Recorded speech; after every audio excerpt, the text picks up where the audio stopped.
Hello. Good afternoon everyone. Good afternoon, good afternoon. Sound clear है? Yes. Sound clear है बेटा? Yes. Good afternoon, नमस्कार।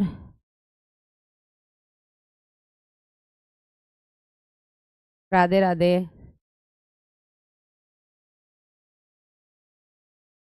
Narayan Narayan. Generally घर की बुआएं होती है ना। नारायण नारायण। अगर आपको घर में कोई मैसेज फैलाना हो ना, तो घर में बुआओं को बता दो। और उनसे बताने के बाद ये और बोल दो कि बुआ ये किसी को बताना मत। बस फिर आप लो। दिन 24 घंटे पूरे नहीं होंगे तब तक जगह जगह से फोन आ जाएगा तुम्हारे पास। तब ठीक है। यस, नारायण नारायण। तो जैसे काम ये काम नारद मुनि जी का होता था, है ना? यहाँ की बात वहाँ फैलाना। तो घरों में वो काम बेटा हमारी बुआएं करती हैं, है ना? यस।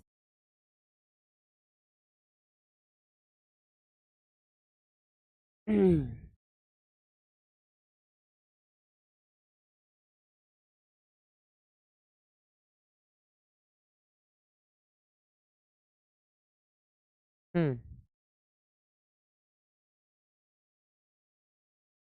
ऐसा ही होता है, हाँ मैम। मतलब सबका एक्सपीरियंस लगभग एक जैसा ही रहता है, नहीं?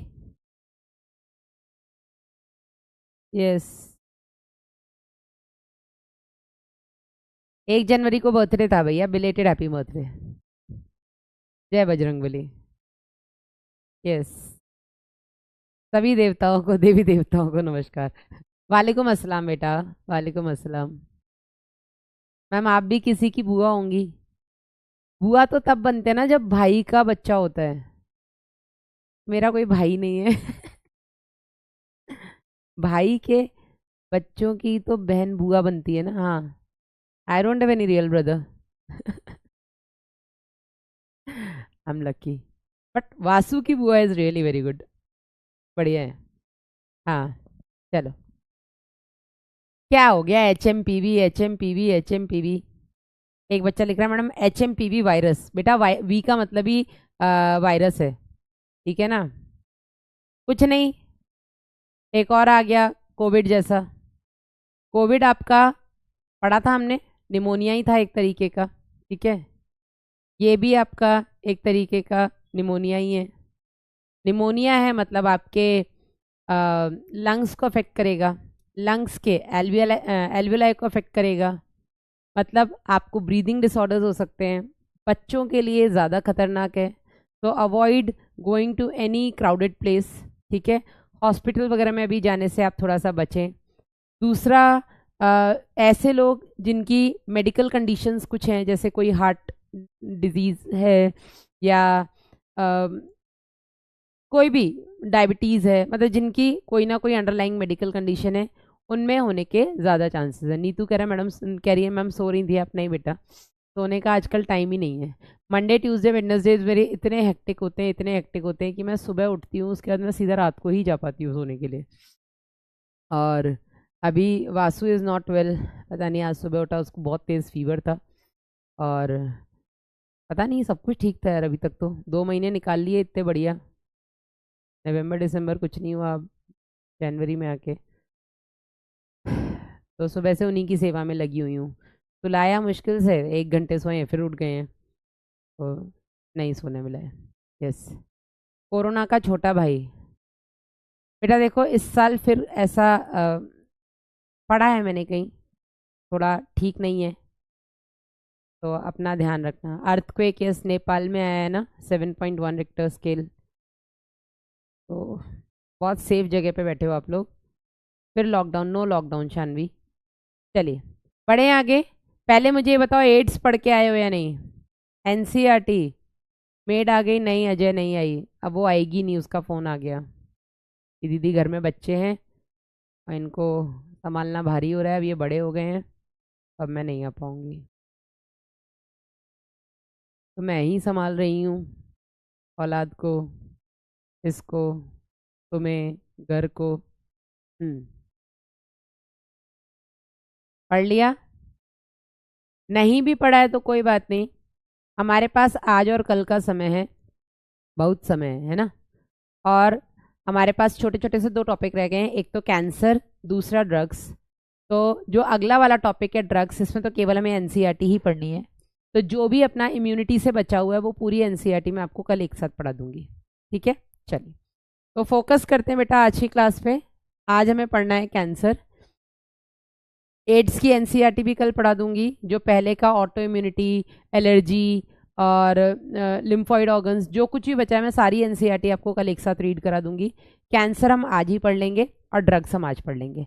तो मैं कल नया चैप्टर नहीं शुरू करना चाह रही हूँ, मैं चाह रही हूँ कि अब चल रहा है तो चलने दो, अगले हफ्ते मंडे को ही बायोटेक्नोलॉजी स्टार्ट करेंगे। Biotechnology my favourite one. चलिए आगे बढ़ते हैं बेटा। कल की क्लास हमने बात की थी तो आप प्रतिरक्षा रोग वैसे हम पहले ही पढ़ चुके थे, शरीर में प्रतिरक्षा तंत्र और एड्स की। आज की क्लास में हम बात करेंगे कैंसर की, ड्रग और अल्कोहल कुप्रयोग की। चलिए शुरू करते हैं बेटा कैंसर की। कैंसर होता क्या है, सबसे पहले तो आपको वो पता होना चाहिए। कैंसर आप किसको बोलते हो? जब भी आपके शरीर की किसी भी कोशिकाओं में या कोशिकाओं का अनियंत्रित,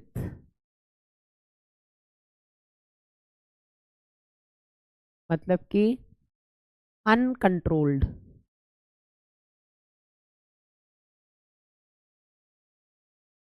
एवं अननेसेसरी को क्या बोलेंगे? बिना जरूरत के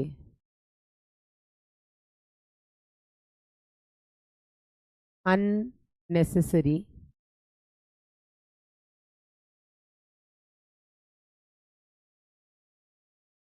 विभाजन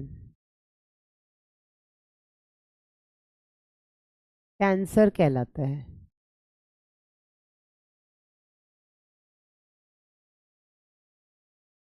ठीक है, तो होता क्या है कैंसर? देखो, हमारे शरीर में कोशिकाओं का विभाजन होता है, नॉर्मल है, होना भी चाहिए।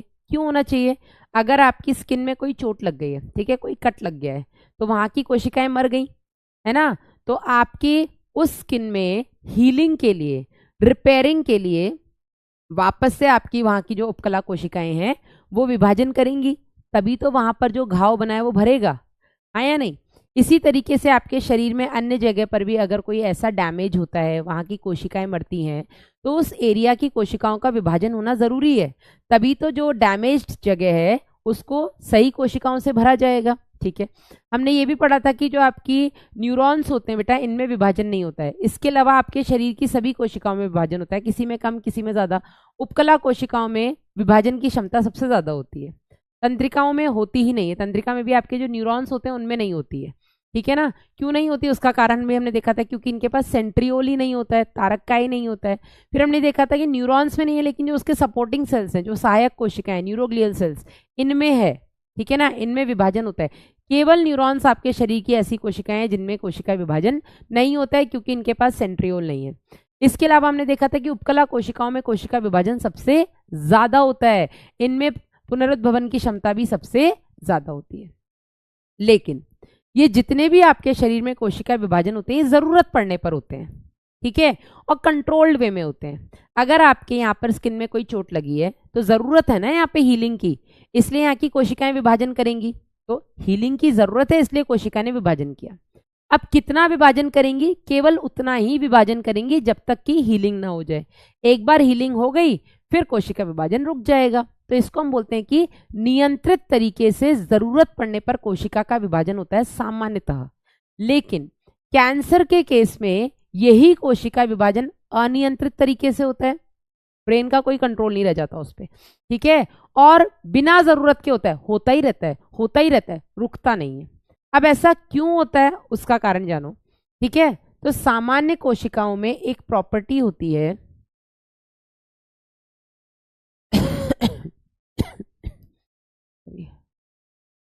सामान्य कोशिकाओं में कॉन्टैक्ट इनिबिशन, कॉन्टैक्ट इनिबिशन को क्या बोलते हैं यार?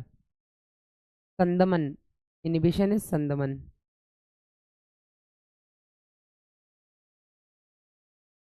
संस्पर्श संदमन, सामान्य कोशिकाओं में संस्पर्श संदमन की मतलब कॉन्टैक्ट इनहिबिशन की प्रॉपर्टी होती है।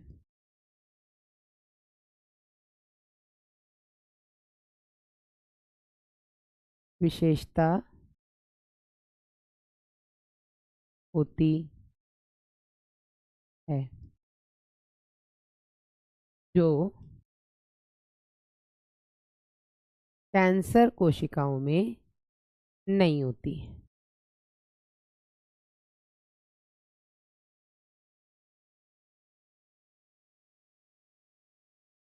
ठीक है, अब क्या होता है ये कॉन्टैक्ट इनहिबिशन, इस पर जरा हम चर्चा कर लेते हैं।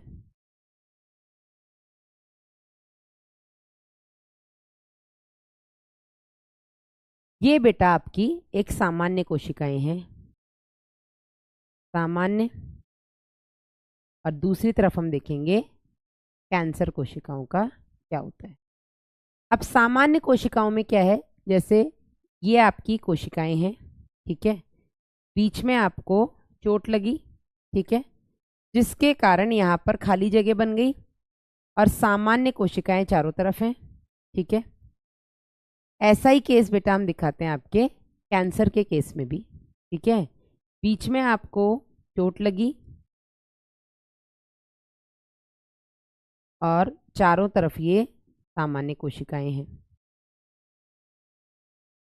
ठीक है। बीच वाला जो है बेटा, इसको हम बोलेंगे घाव स्थल, यहाँ पर घाव हुआ था।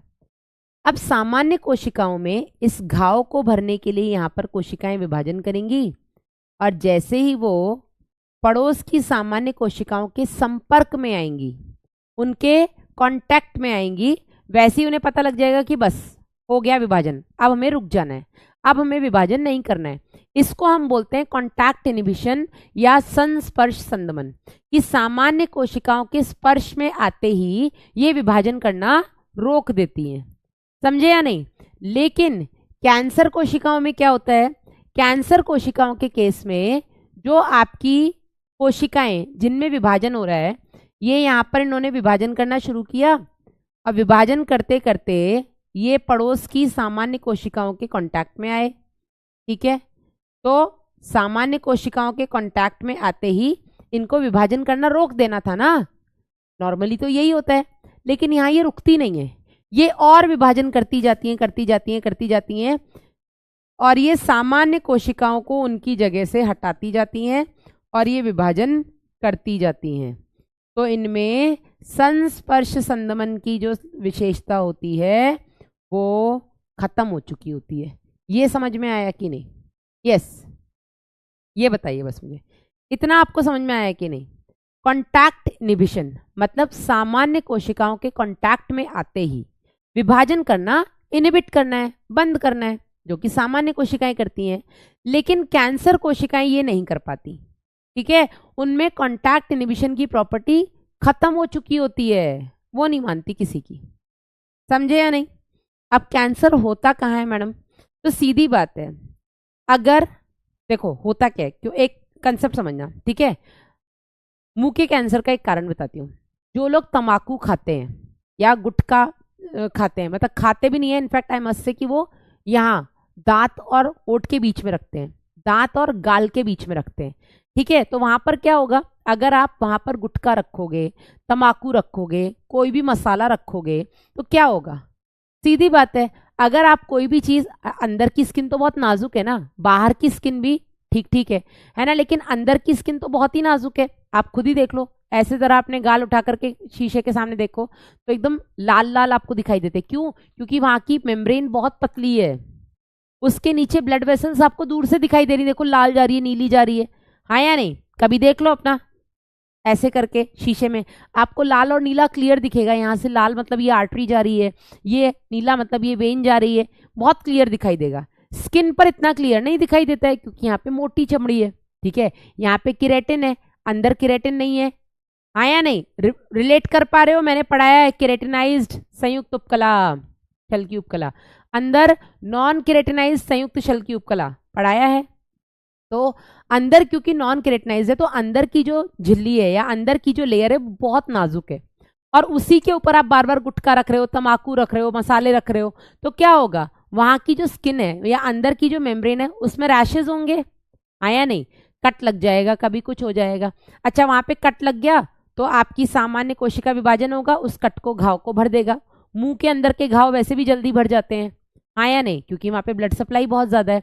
ठीक है, फिर आपने लेकिन गुटखा फिर रखा, वहां पे फिर कट लग गया, फिर वहां पे कोशिका विभाजन हुआ, संस्पर्श संबंध से फिर रुक गया, फिर आपने गुटखा रखा, फिर कट लगा, फिर वहां पे कोशिका विभाजन हुआ, फिर वहां पे संस्पर्श संबंध से रुक गया, बार बार घाव बन रहा है, बार बार उस घाव को भरा जा रहा है। लेकिन एक टाइम ऐसा आता है जब वहां पे इतना कोशिका, बार बार वहां पे चोट लग रही है, बार बार वहां पे कोशिका विभाजन, बार बार चोट, बार बार कोशिका विभाजन, एक टाइम ऐसा आता है कि वहां पे वो कोशिका विभाजन होना शुरू होता है और वो रुकता ही नहीं है, होता ही जाता है, होता ही जाता है। समझे या नहीं? इट्स लाइक अगर कोई एक बार कुछ गलत काम करेगा तो मम्मी समझा देंगी बेटा नहीं मत कर, है ना, दूसरी बार करोगे मम्मी फिर समझा देंगी मत कर। एक छोटा सा एग्जांपल देती हूँ। हाँ, जब घर में बच्चा छोटा होता है तो उसको ईटिंग हैबिट सिखाई जाती है, ठीक है, खाना खाना है तो मुंह बंद करके खाना है ना, फॉक को कैसे पकड़ना है, स्पून को कैसे पकड़ना है, किस तरीके से आपको खाना है, स्पून और प्लेट को बहुत ज्यादा ऐसे बजाना नहीं है, आपको टक टक टक करके आवाज नहीं आनी चाहिए, है ना, बहुत स्मूथली आपको शुरुआती अवस्था में सिखाया जाता है। एक बार सिखाएगी मम्मा, 2 बार सिखाएगी, चलो 20 बार से, लेकिन एक टाइम ऐसा आएगा जब बचपन से सिखा रहे थे ना, बुढ़ापा आ गया, बच्चा अभी तक ऐसे खा रहा है, ठीक है, चम्मच और प्लेट ऐसे टक टक टक फिर खा रहा है, रगड़े ही जा रहा है जैसे खुरपी चल रही हो, फिर खा रहा है, तो कब तक मम्मी समझे, एक टाइम पे वो हार जाए, चलो तुम्हें जो करना है करो। सेम चीज बेटा अंदर या जहां कहीं भी आपको कैंसर है वहां पर भी यही होता है। आपको एक बार चोट लगी, कोशिकाओं ने विभाजन किया, आपके ब्रेन ने कंट्रोल किया कि बस इतना ही करना है, दूसरी बार चोट लगी, कोशिका में विभाजन हुआ, ब्रेन ने कंट्रोल किया इतना ही करना है, तीसरी बार चोट लगी, कोशिका ने विभाजन, तो ब्रेन ने कंट्रोल। अब अगर आपको एक ही जगह पे बार बार बार बार चोट लगेगी तो वहां पर सबसे ज्यादा चांसेस होते हैं कैंसरस कंडीशन बनने के, ठीक है। तो मुंह में, इंडिया में अगर हम बात करें तो मुंह का कैंसर सबसे ज्यादा कॉमन है इन केस ऑफ मेल्स, ठीक है, सर्वाइकल कैंसर सबसे ज्यादा कॉमन है इन केस ऑफ फीमेल्स। अगर हम भारत में बात करें तो आदमियों में मुंह का कैंसर सबसे ज्यादा कॉमन है, और औरतों में ग्रीवा कैंसर, जो योनि और ग्रीवा वाला भाग है वो सबसे ज्यादा कॉमन है औरतों में, इंडिया में अगर हम बात करें। अगर हम विश्व में बात करें तो आदमियों में सबसे ज्यादा कॉमन है बेटा लंग कैंसर, ठीक है, और अगर औरतों में बात करें तो विश्व में अगर हम बात करें तो सबसे ज्यादा कॉमन है ब्रेस्ट कैंसर। समझे या नहीं? ठीक है, दोबारा, डन, यहां तक क्लियर है बेटा? चलो, अब ये जो कोशिकाओं का लगातार विभाजन होता रहता है उसके चलते बेटा एक गांठ बन जाती है, और उस गांठ को हम बोलते हैं अर्बुद या ट्यूमर, ठीक है। आ जाओ बेटा, सब बताऊंगी, सब कुछ बताऊंगी, चिंता मत करो, ब्रेस्ट कैंसर कैसे होता है उस पर भी बात करेंगे, ठीक है। तो कोशिकाओं के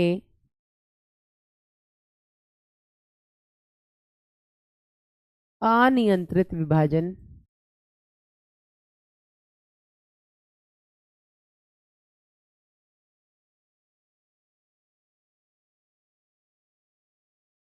के कारण गांठ बनती है जिससे अर्बुद या ट्यूमर कहते हैं,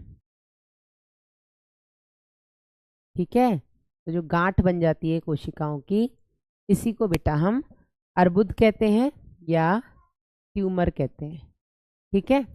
अब ये अर्बुद बेटा 2 प्रकार का होता है, कौन कौन सा? जो ट्यूमर होता है ये 2 प्रकार का होता है, एक होता है आपका बिनाइन ट्यूमर साइड, एक होता है आपका सुदम, सुदम ही बोलते हैं ना, बिनाइन, और दूसरा होता है आपका दुर्दम, इसे हम कहते हैं मैलिग्नेंट ट्यूमर। ठीक है, एक मिनट इसकी हिंदी चेक कर लेने दो मुझे। सुदम और दुर्दम ही कहते हैं, अर्बुद। ठीक है, सुदम और दुर्दम। ठीक है, तो सुदम और दुर्दम जो बेटा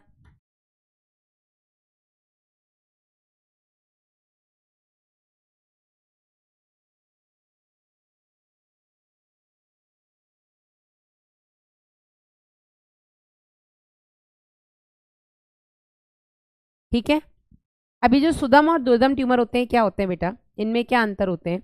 तो जो आपके बिनाइन ट्यूमर्स होते हैं बेटा, ये बिनाइन ट्यूमर्स लोकलाइज्ड होते हैं।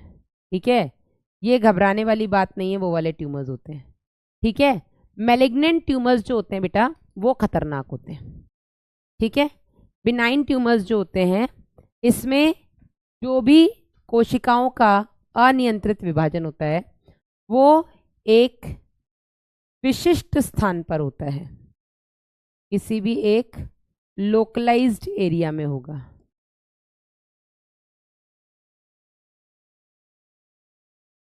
लेकिन मैलिग्नेंट ट्यूमर्स में सबसे खतरनाक जो प्रॉपर्टी होती है वो होती है मेटास्टेसिस। ठीक है, यह शरीर के भिन्न भागों में या भिन्न अंगों तक फैलता है और इसकी फैलने की क्षमता को, एक जगह से दूसरी जगह है ना, फैलने की क्षमता को मेटास्टेसिस, लिवेट,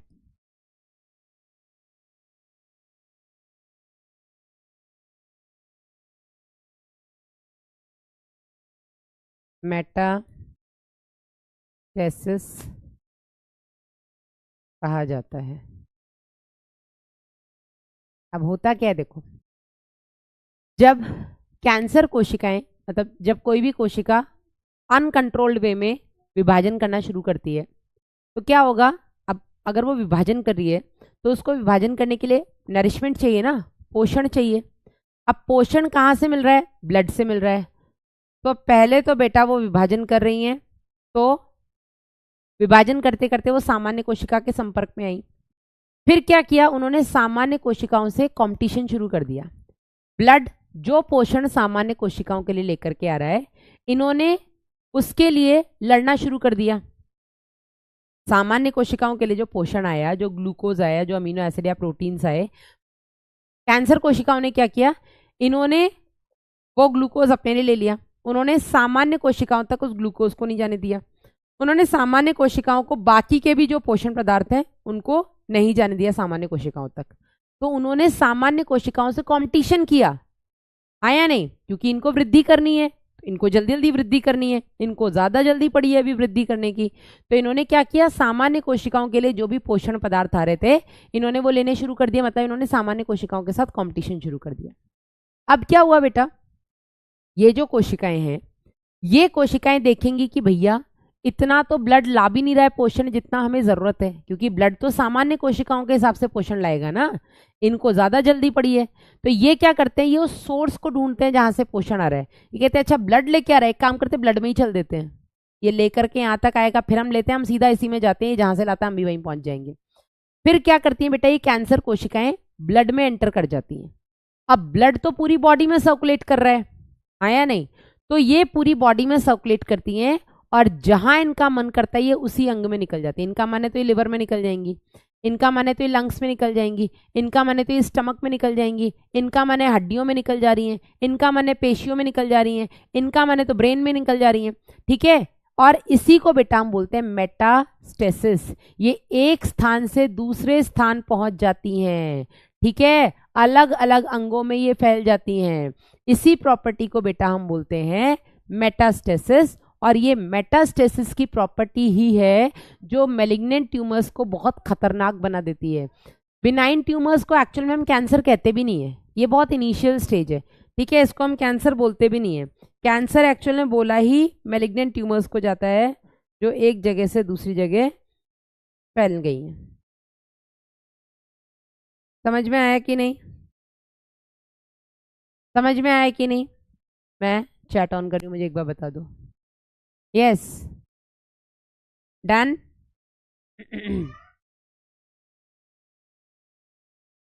यहाँ तक क्लियर है?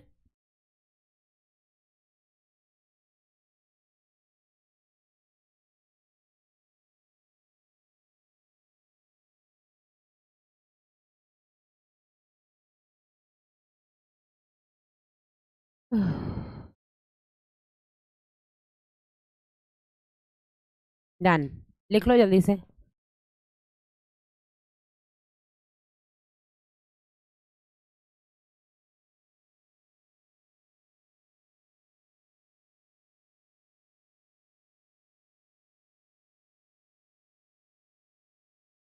डन, लिख लिया? आगे बढ़े।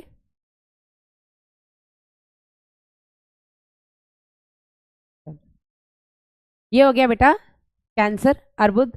तो वास्तव में देखा जाए तो ये जो होते हैं इनको हम नॉन कैंसरस बोलते हैं, इनको हम नॉन कैंसरस बोलते हैं। नॉर्मल लोकलाइज जगह पे है ना, काट के निकाल दो, दवाई से ठीक कर दो, कुछ भी कर दो। इनको ठीक करना बहुत मुश्किल है। कितने अंगों को काटोगे भाई साहब, सीधी बात है, ठीक है। अब जो कैंसर होते हैं बेटा, ये 3 तरीके के होते हैं बेसिकली। कैंसर जो होते हैं ये 3 तरीके के होते हैं। एक होते हैं आपके कार्सिनोमास, कार्सिनोमा, कार्सिनोमास। दूसरे होते हैं आपके सार्कोमास, और तीसरे होते हैं आपके ल्यूकीमिया।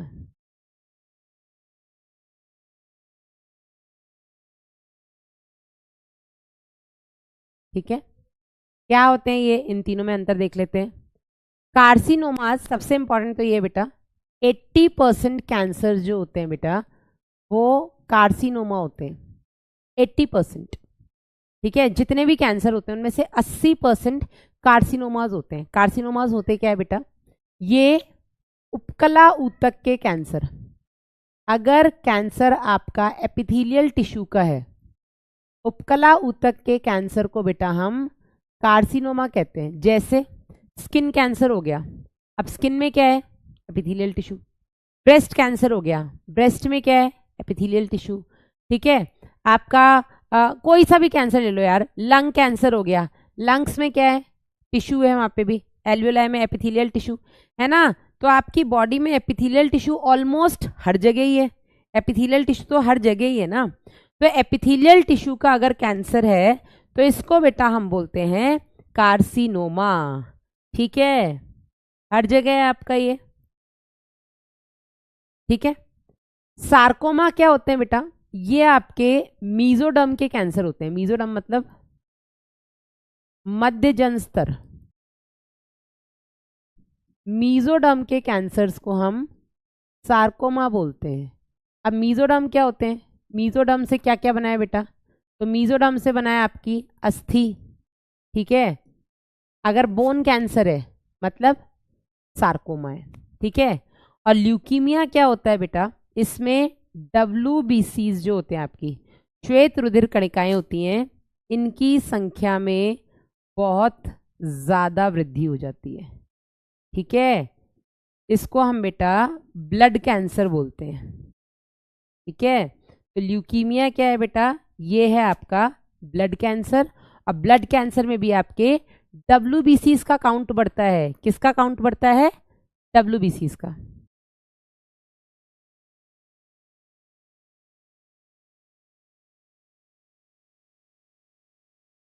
समझे या नहीं? तो कार्सिनोमास, सार्कोमास, ल्यूकीमिया। कार्सिनोमा उपकला ऊतक का कैंसर, 80% केस में कार्सिनोमा होता है। आपका स्किन कैंसर ले लो। अच्छा ठीक है पायल, आपका स्किन कैंसर ले लो, ब्रेस्ट कैंसर ले लो, आपका स्टमक कैंसर ले लो, स्टमक में भी पूरा उपकला ऊतक है, ठीक है। एनल कैंसर ले लो, ओरल कैंसर ले लो, पूरे मुंह में आपकी उपकला ऊतक है। तो ये सारे के सारे बेटा आपके कार्सिनोमाज होते हैं। सार्कोमा आपका बोन कैंसर, ये आपका मीजोडर्म से बना है, ठीक है। और ल्यूकीमिया ब्लड कैंसर, जिसमें WBCs का काउंट बहुत ज्यादा बढ़ जाता है, ठीक है या नहीं? यहां तक क्लियर है? आगे बढ़े। अब कैंसर के कारण क्या हो सकते हैं? What could be the causes of cancer? Cancer के कारण क्या क्या हो सकते हैं भाई साहब, वो देख लो। तो क्या कारण हो सकते हैं? सबसे पहले तो हम यहाँ पे लिखेंगे बेटा, कैंसर के कारण आपके फिजिकल हो सकते हैं, मतलब भौतिक हो सकते हैं, फिजिकल। ये बेटा केमिकल हो सकते हैं, रासायनिक हो सकते हैं,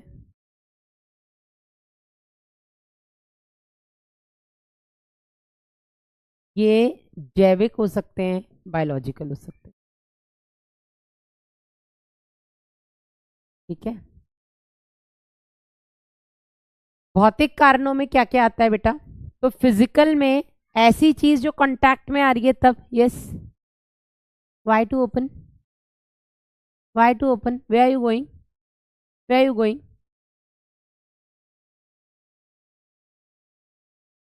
अल्कोहल आफ्टर, ठीक है। तो जो फिजिकल रीजंस होते हैं बेटा, इसमें आपके रेडिएशंस हो सकते हैं। रेडिएशंस को हम क्या बोलते हैं? विकिरणें, विकिरण यानी कि रेडिएशंस, ठीक है। रेडिएशंस भी दो तरीके के होते हैं, एक होते हैं आयनाइज्ड और एक होते हैं नॉन आयनाइज्ड। अब आयनाइज्ड और नॉन आयनाइज्ड को हिंदी में क्या बोलते हैं यार? एक मिनट रुक जाना, ठीक है। आयनाइज्ड और नॉन आयनाइज्ड को क्या बोलते हैं? आयनकारी,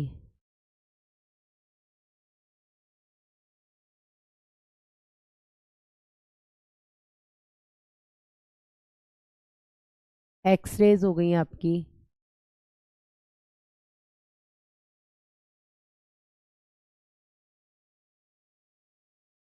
गामा रेज हो गई, इनको हम बोलते हैं आयनाइज्ड, आयनाइज्ड रेडिएशन। एक होती हैं नॉन आयनकारी, जिनको हम बोलते हैं नॉन आयनाइज्ड रेडिएशंस। और इसमें आती है आपकी पराबैंगनी किरणें यानी कि यूवी रेज। पराबैंगनी है ना, अल्ट्रावायलेट बोलते हैं ना इसको। पराबैंगनी जो होती हैं इनको हम अल्ट्रावायलेट रेज बोलते हैं, ठीक है। और आप सबने सुना होगा ये अल्ट्रावायलेट रेज जो होती है बेटा, इनसे स्किन कैंसर होता है, हाँ या नहीं? अंटार्कटिका में जहाँ वो अपनी ओजोन लेयर में छेद हो गया है, वहाँ से यूवी रेज जो सन से आने वाली हार्मफुल रेडिएशन से वो पहुँच रही हैं, जिसकी वजह से उस रीजन में स्किन कैंसर बहुत कॉमन है, ठीक है। दूसरा बेटा फिजिकल में ही आते हैं आपके कांगड़ी, सुना है आपने? जो कश्मीरी है बेटा, कश्मीरियों में कांगड़ी का इस्तेमाल किया जाता है। इसका कांगड़ी, कांगड़ी एक गरम मटकी है। कांगड़ी होता है क्या बेटा? ये एक गरम मटकी होती है, ठीक है। एक मिट्टी का मटका होता है जिसके अंदर कोयला जलाया जाता है, ठीक है। अब वहां पर कश्मीर में इतनी ठंड पड़ती है कि वहां पर जो लोकल एरियाज हैं, मतलब जो वहाँ के गांव के जो लोग हैं, अब शहरों में तो वहां पर भी आज की डेट में अच्छी खासी बिजली वगैरह है, ठीक है। तो जो गांव वाले एरियाज हैं जहाँ पे बिजली वगैरह आज भी नहीं है, ठीक है, तो वहां पर लोग क्या करते हैं, मटकी के अंदर कोयला जला करके डाल लेते हैं और उस मटकी को वो अपने पेट से चिपका लेते हैं, तो पेट को गर्मी मिलती है, तो उन्हें ठंड का एहसास नहीं होता, ठीक है। वो खुद भी करते हैं, अपने बच्चों की भी ऐसा करते हैं।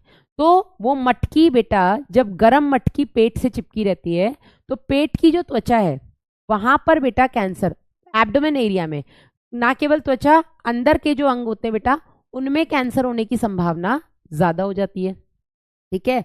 और उस कैंसर को बेटा हम मतलब वो आपका जो कैंसर वो आपका एक तरीके का कार्सिनोमा हुआ, क्योंकि उपकला ऊतक आपकी उसमें अफेक्ट हो रही है। ठीक है, तो कांगड़ी का इस्तेमाल जो करते हैं कश्मीरी, उससे बेटा कैंसर होने की संभावना बहुत ज़्यादा है। जलते नहीं क्या, जलते ऐसा भावना क्या होता है, उनको गरम गरम लगता है। अब वो गरम गरम ही अंदर के जो अंग है, ऊपर से ऐसे मटकी कैसे गरम लगेगी, कभी मटकी को छुआ है अंदर, अगर मटकी कुछ जल रहा है, मटकी तो मिट्टी की बनी होती है ना, तो मिट्टी ऐसे जलाती नहीं है, वो इतना उसको हीट रखते हैं कि वो जलाती नहीं है, लेकिन उनको गरम गरम लगता है। लेकिन इस गरम गरम की वजह से ऊपर तो उनको नहीं फील होता है स्किन में, लेकिन अंदर के जो टिश्यूज हैं बेटा, वो उस गर्मी के चलते बेकार होने लग जाते हैं, या उस गर्मी के चलते वो नष्ट होने लग जाते हैं, और उनमें बेटा कैंसर होने की संभावना बढ़ जाती है। ठीक है, एक ये कारण हो गया। केमिकल अगर हम देखें बेटा, तो केमिकल में तंबाकू हो गया, ठीक है, फिर आपका धूम्रपान हो गया, धूम्रपान में जो भी है, ठीक है, फिर गुटखा हो गया, पान मसाला हो गया, ठीक है, आदि। इनमें बेटा पाए जाने वाले जो हार्मफुल केमिकल्स हैं, हार्मफुल केमिकल्स क्या है बेटा, इसमें होता है आपका बेंजीन होता है, इसमें आपके कार्बाइड्स होते हैं, इसमें आपका लेड होता है, इसमें बहुत सारे हार्मफुल केमिकल्स होते हैं जो कि कैंसर कॉज कर सकते हैं। इसके अलावा डाइज हो गए, डाई, डाई समझते हो, जो टैटू बनाने के लिए इस्तेमाल की जाती हैं, ठीक है, टैटू बनाने वाली जो डाइज होती हैं, जो लोग टैटू बनवाते हैं, उसमें जो कलर्स का इस्तेमाल किया जाता है, कई बार वो भी कार्सिनोजेनिक हो सकती हैं। ठीक है, और क्या केमिकल आ सकते हैं जो कार्सिनोजेनिक हैं, और कौन से हार्मफुल केमिकल्स हैं, हाँ, ये जो हम खेतों में जो कीटनाशक, खरपतवार नाशक, खरपतवार नाशक, पेस्टिसाइड्स, वीडीसाइड्स आदि रसायनों का इस्तेमाल कर रहे हैं, ये रसायन भी बेटा कईयों में कैंसर कॉज कर सकते हैं। ठीक है, अब जैविक कारण क्या है बेटा, तो जैविक में कुछ वायरस होते हैं, क्या बोलते हैं इनको हम, विषाणु, ठीक है, और ऐसे विषाणु जो कैंसर कॉज करते हैं बेटा, इनको हम ऑन्कोजेनिक वायरस कहते हैं।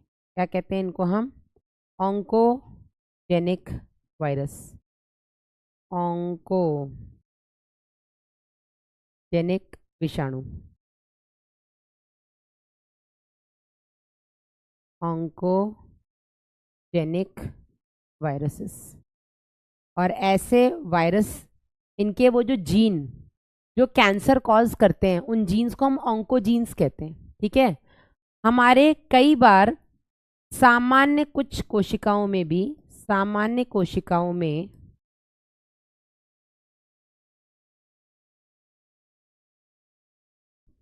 ऑन्कोजीन्स उपस्थित होते हैं जो विशेष परिस्थितियों में, विशेष परिस्थितियों में सक्रिय हो जाते हैं, होकर कैंसर का कारण बनते हैं। ठीक है, तो हम सभी के शरीर के अंदर कुछ ऐसे मतलब जीन्स हैं, हम सभी की कोशिकाओं के अंदर कुछ ऐसे जीन्स हैं, कुछ हैं जो किस परिस्थिति में मतलब सक्रिय हो जाते हैं, वो परिस्थिति नहीं पता हमें। कई बार आपने देखा होगा कि किसी ऐसे इंसान को कैंसर हुआ तो पूरे गांव में बात होती है, भाई वो तो कभी उसने सिगरेट को हाथ नहीं लगाई, दारू उसने कभी छुई नहीं है, कोई गलत काम नहीं करता, तो उसको कैंसर कैसे हो होता है ना, उसने कभी पान नहीं खाया, उसने कभी तम्बाकू नहीं खाई, उसने कभी गुटखा नहीं खाया, उसको कैसे कैंसर हो गया। तो कई बार क्या होता है, हमारे शरीर के अंदर कुछ ऐसी कोशिकाएं होती हैं जो ऑन्कोजेनिक होती हैं, उनकी प्रॉपर्टी है कि कभी भी किसी विशेष परिस्थिति में वो कैंसर कॉजिंग हो सकती है, किसी को नहीं पता। ठीक है, तो कई बार बेटा ये भी कारण बन जाते हैं कैंसर के। ठीक है, तो और इन सभी कारकों को, ठीक है, इनके जो भी कारक होते हैं या जो भी एजेंट्स होते हैं, इनको बेटा हम कार्सिनो, इन कारणों को हम कार्सिनोजेंस कहते हैं। क्या कहते हैं? कार्सिनोजेंस। तो कार्सिनोजेंस क्या है? Cancer causing agents. ऐसे कारक जो कैंसर का कारण बनते हैं उनको हम कार्सिनोजेंस कहते हैं। ठीक है, तो कार्सिनोजेंस क्या है बेटा? ये कैंसर के कारक हैं। अभी कैंसर के कारक कुछ भी हो सकते हैं, ये रसायन हो सकते हैं, ये आपके जैविक हो सकते हैं, ये भौतिक हो सकते हैं, कुछ भी हो सकते हैं। ठीक है ना, समझे या नहीं? Done? Yes. Take it, not now. Done? Papa is busy meeting. यहाँ तक क्लियर है? चल, और क्या है इसमें? अब कैंसर का निदान कैसे किया जा सकता है? कैसे पता लगेगा कि कैंसर है भाई साहब? एक मिनट रुक जाना, मैं फ़ोन लगा के दे दें, कहीं तो पंचायत करते रहेंगे तो बिजी रहेंगे। Take it. वो बिजी हैं भैया, बहुत परेशान है। चलिए आगे बढ़ते हैं। अब कैंसर का निदान यानी कि डायग्नोसिस कैसे कर सकते हैं? कैसे पता लगेगा कि कैंसर है? तो इसके डायग्नोसिस के लिए यानी कि निदान के लिए बेटा कई सारी तकनीक है। ठीक है, चलिए क्या क्या है बेटा? तो सबसे पहले वी हैव बायोप्सी। ठीक है, सबसे पहले है biopsy and histopathological examination. Histopathological examination, इसमें क्या होता है? अगर शरीर में कहीं पर भी कोई गांठ है, ठीक है, अगर शरीर में कहीं पर भी कोई गांठ है तो उस गांठ से एक छोटा सा भाग बाहर निकाला जाता है और उसको टेस्ट के लिए भेज दिया जाता है। ठीक है, उस गांठ में जो भी कोशिकाएं हैं उन कोशिकाओं का अध्ययन होता है और उससे पता लगता है ये कैंसर है या नहीं है। ठीक है, तो इसमें क्या किया जाता है बेटा? यदि शरीर में या शरीर के किसी भाग में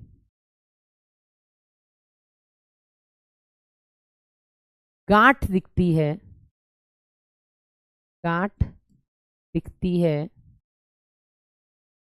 तो उससे एक छोटा सा भाग काट कर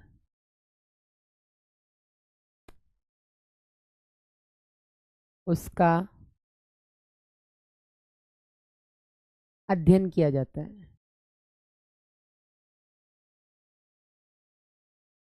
ठीक है, बहुत सारे और भी तरीके होते हैं, बहुत सारे तरीके हैं। दूसरा है आपका एक एफएनएसी किया जाता है, fine needle aspiration cytology. FNAC में क्या क्या क्या होता है? This is fine needle aspiration cytology. Second year MBBS में ये सब तुम लोगों को करवाए जाएंगे। ठीक है, इसमें क्या किया जाता है? फाइन नीडल, एक बहुत पतली सी सुई लेकर के, अगर जैसे कोई गांठ है, ठीक है, तो एक बहुत पतली सी सुई लेकर के उस गांठ में डाली जाती है और अंदर कुछ भी अगर मतलब अंदर सुई डालने का उसको थोड़ा सा ऐसे खींचा जाता है, तो अंदर अगर कोई भी लिक्विड है, कोई भी अगर पानी वगैरह ऐसा कुछ भी तरल पदार्थ होगा तो वो सिरिंज में आ जाएगा और फिर उसको उस लिक्विड का अध्ययन किया जाता है। बस व्हाट आई डूइंग, एक मिनट है ना।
ठीक है, तो ये हो गया बेटा एक fine needle aspiration technology.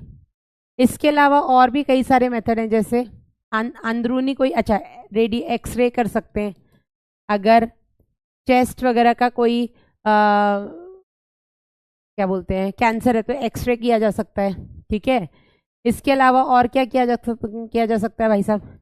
MRI कर सकते हैं। एमआरआई मतलब मैग्नेटिक, अगर अंदरूनी कोई अंग का है तो मैग्नेटिक रेजोनेंस इमेजिंग। ठीक है, सीटी स्कैन कर सकते हैं, computed tomography,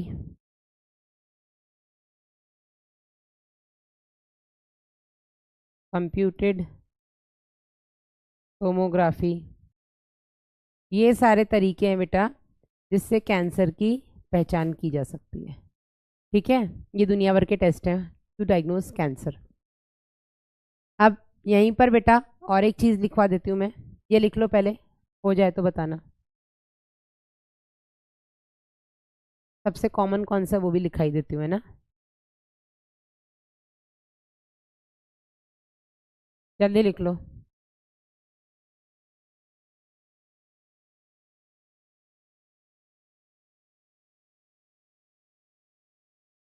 done, noted. FNAC बताया ना बेटा, fine needle aspiration cytology. Fine needle मतलब एक बहुत पतली सी सुई लेकर के जहां पे भी सूजन है उसके अंदर डाल दी जाती है। ठीक है, और फिर उसमें से थोड़ा सा उसको एस्पिरेट करते हैं, तो अंदर अगर कोई भी, एस्पिरेट करना मतलब सुई डाल करके, आपने देखा होगा ना जब डॉक्टर यहाँ पर भी सुई लगाता है तो वो पहले सुई अंदर डालता है, उसके बाद वो हल्का सा खींचता है, ये देखने के लिए कि ब्लड आ रहा है कि नहीं आ रहा है ना? ब्लड आ रहा है मतलब वेन में गया है। अगर मसल में लगता है सीधा इंजेक्शन, मसल में हमेशा 90 डिग्री पे इंजेक्शन लगता है, तो मसल में भी अगर डॉक्टर सुई लगाता है तो थोड़ा सा खींच के देखता है, ब्लड तो नहीं आ रहा है, मतलब किसी वेन में तो नहीं है। ठीक है, तो एस्पिरेट करना मतलब उसको थोड़ा सा खींचना, और अगर उसका एस्पिरेशन करेगा तो अंदर अगर कोई तरल भरा होगा तो उस सिरिंज में आ जाएगा, और फिर उस तरल का अध्ययन किया जाता है इन केस ऑफ एफएनएसी। ठीक है, अब बढ़ते हैं। मैम, फीमेल में भी माउथ कैंसर हो सकता है? क्यों नहीं हो सकता, बिल्कुल हो सकता है फीमेल में माउथ कैंसर। अगर फीमेल गुटखा पान वगैरह खाती है तो उसको हो सकता है माउथ कैंसर, बिल्कुल हो सकता है। अब स्टार बना के लिखिएगा,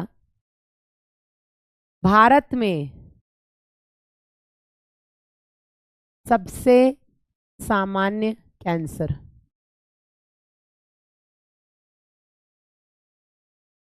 ठीक है, नर में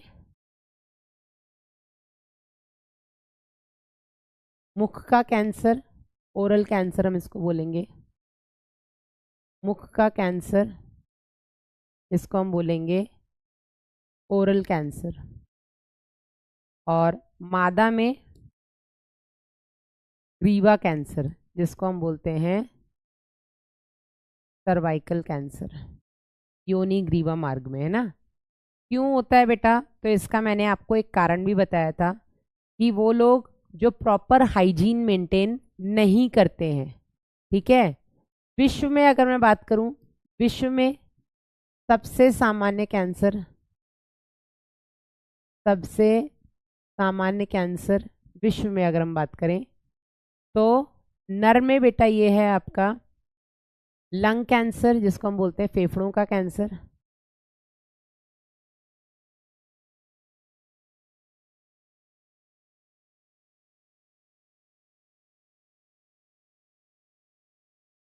और मादाओं में अगर हम बात करें तो इट इज ब्रेस्ट कैंसर।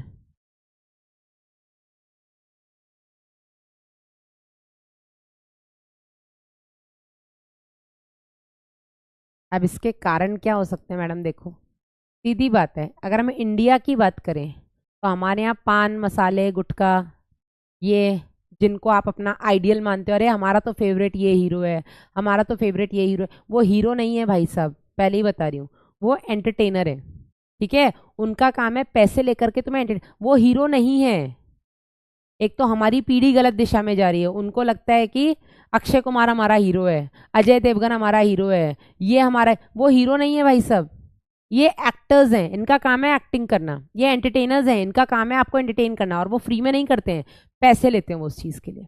ठीक है, आपके हीरो होने चाहिए एपीजे अब्दुल कलाम जैसे लोग, ठीक है, जिन्होंने देश को नई ऊंचाइयां दी हैं, ठीक है। आपके हीरो होने चाहिए बॉर्डर पे खड़े वो जवान जो तुम्हारे लिए दिन रात सेवा कर रहे हैं, जिनकी वजह से तुम शायद दिन में अपने घर में सो पा रहे हो, रात में अपने घर में सो पा रहे हो, दिन में चैन के अपने काम कर पा रहे हो, ठीक है ना। तो हमारे हीरो ये लोग होने चाहिए जिन्होंने देश का नाम ऊंचा किया है। अभी वो कौन सा बच्चा आया है जो 17-18 साल पे चेस चैंपियन बन के आया है, गुकेश। हमारे हीरो होने चाहिए ये जिनसे हमें इंस्पिरेशन मिलता है। हमारे हीरो होने चाहिए वो जिनसे हम चीजें सीख रहे हैं, ठीक है। ये डॉक्टर्स आपके हीरो होने चाहिए, बिल्कुल होने चाहिए, ठीक है। एक अच्छा डॉक्टर आपका हीरो होना चाहिए। हाँ, आपके पिताजी आपके हीरो होने चाहिए। आपकी नज़रों में तो एक्चुअल में जो तुम्हारे लिए जो अपना जी जान एक करा वो तुम्हारे पिता से बढ़ के कोई नहीं है, ठीक है। तो आपकी नज़र में तुम्हारे वो लोग हीरो होने चाहिए जिनसे तुम सीख रहे हो चीज़ें, ठीक है। रतन टाटा बिल्कुल हीरो होने चाहिए, ठीक है। तो हीरो ये होने चाहिए, ये हीरो नहीं होने चाहिए जो तुम्हें विमल पान मसाला और पता नहीं कौन कौन सी चीज़ों के ऐड देते हैं कि तुम ये खाओ भाई, ये सस्ता है। उन्हें तो पैसा मिल गया और हमारी बच्चों को, हमारी जनता को वो गलत दिशा दिखा रहे हैं भाई साहब। ये खाओ, ये पियो, इससे मजा आएगा। स्टिंग ये पी लो, तुम क्यों पी लो भाई? Cold drinks are not good at all, not at all good for you, not at all good for your health. लेकिन लोगों की समझ ही नहीं है, समझे या नहीं? तो ये हीरो नहीं है जो आप लोगों को ये बताते हैं कि भैया ये खाओ, पान मसाला खाओ सेहत पे। और इसीलिए हमारे इंडिया में लेकिन सबसे ज्यादा दिमाग से ठस लोग हैं ना, सब उन्हीं को हीरो मानते हैं। अच्छा नया पान मसाला है, अब विमल खाएंगे आज से, क्योंकि अजय देवगन ने इसका ऐड किया है। मिले तो उसको पकड़ के मार और देना कि तू हमारी जनरेशन को गलत चीजें सिखा रहा है, समझे या नहीं? तो मुंह का कैंसर इंडिया में इसीलिए सबसे ज्यादा कॉमन है, क्योंकि हमारे यहाँ एडवर्टीजमेंट होता है भाई साहब आज से विमल खाइए, नहीं नहीं अब केसर, केसर में वो किसमें दाने दाने में केसर का दम, और कल को कोई नया आ जाएगा अब ये खाइए। हमारे लोग बहुत होशियार, हाँ अब हम इसको छोड़ेंगे, अब वो वाला ये गंदा है, अब हम वो खाना शुरू करेंगे क्योंकि अजय देवगन ने उसका ऐड किया है, समझे या नहीं? तो इसीलिए हमारे यहाँ मुंह का कैंसर सबसे ज्यादा है। 70% आबादी हमारी गाँव में है, मुंह उनका कभी खाली रहता नहीं है। कभी पान है, कभी मसाला है, कभी गुटखा है, कभी तम्बाकू है, कुछ नहीं तो खाना है, और खाना छोड़ा फिर पान मसाला है, ठीक है ना। तो ये बेटा मुंह का कैंसर इसलिए इंडिया में सबसे ज्यादा है। अब अगर हम बात करें विश्व भर में, तो विश्व भर में बेटा ओरल हाइजीन बहुत इंपॉर्टेंट है, ठीक है। वहां पर ऐसा नहीं है कि नशा नहीं होता है, वहां पे वो लोग सिगरेट लेते हैं। हमारे यहाँ सिगरेट भी ली जाती है पान मसाले के ऊपर, पान मसाले के साथ बीड़ी लेंगे भाई साहब। यहाँ पर वो लोग पान मसाला नहीं खाते हैं, तो वो लोग स्मोकिंग करते हैं, ठीक है। स्मोकिंग के बहुत सारे तरीके हैं उनके पास। तो इसलिए अगर हम विश्व भर में बात करें तो सबसे ज्यादा लंग कैंसर कॉमन है, लेकिन इंडिया में अगर हम बात करें तो मुंह का कैंसर सबसे ज्यादा कॉमन है। फीमेल्स की अगर हम बात करें बेटा, तो फीमेल्स में इंडिया में सबसे ज्यादा जो बोलते हैं ना अनदेखी जो की जाती है, वो फीमेल्स अपनी पर्सनल हाइजीन को लेकर के करती हैं, ठीक है। उनको लगता है कि घर में पैसे की कमी है, क्यों सैनिटरी नैपकिन में पैसे खर्च किए जाए, तो कपड़ा यूज कर लो, ठीक है। और उसकी वजह से जो अनहाइजीनिक कंडीशन या अनहाइजीनिक जो वो प्रैक्टिसेस करते हैं, उसकी वजह से बेटा सर्वाइकल कैंसर हमारे यहाँ सबसे ज्यादा कॉमन है। लेकिन अगर हम विश्व भर में बात करें, अच्छा ऐसा नहीं कि इंडिया में ब्रेस्ट कैंसर कॉमन नहीं है, इंडिया में भी ब्रेस्ट कैंसर है, लेकिन विश्व भर में ब्रेस्ट कैंसर। अच्छा ब्रेस्ट कैंसर का क्या कारण हो सकता है? तो ब्रेस्ट कैंसर का कारण बेटा जो होता है वो होता है हॉर्मोन्स, ठीक है। जो ब्रेस्ट कैंसर का कारण है वो है हॉर्मोन्स, और हॉर्मोन्स में भी अगर हम बात करें तो स्टेरॉइड हॉर्मोन्स। ऐसे लोग जो स्टेरॉइड्स, जो दवाइयां खाते हैं स्टेरॉइड्स जिनमें होते हैं, ठीक है, उनमें ब्रेस्ट कैंसर के चांसेस बहुत ज्यादा होते हैं, ठीक है, समझे? तो ब्रेस्ट कैंसर का जो कारण है बेटा मैं यही लिख देती हूँ, इसका जो कारण है वो हार्मोनल होता है ज्यादातर, ठीक है। इसका कारण जो है वो हार्मोनल है, जो स्टेरॉइड हार्मोन्स होते हैं, ठीक है। अब ये स्टेरॉइड हार्मोन्स आपकी दवाइयों के फॉर्म में हो सकते हैं, अदरवाइज बॉडी में तो अप डाउन होते ही रहते हैं, ईस्ट्रोजन प्रोजेस्टेरोन, ठीक है। स्पेशली उसके बाद मेनोपॉज के बाद, जब क्या बोलते हैं उसको, मेनोपॉज को हिंदी में, तो मैं हिंदी हम भूल जाते हैं कभी कभी, मेनोपॉज को क्या बोलते हैं?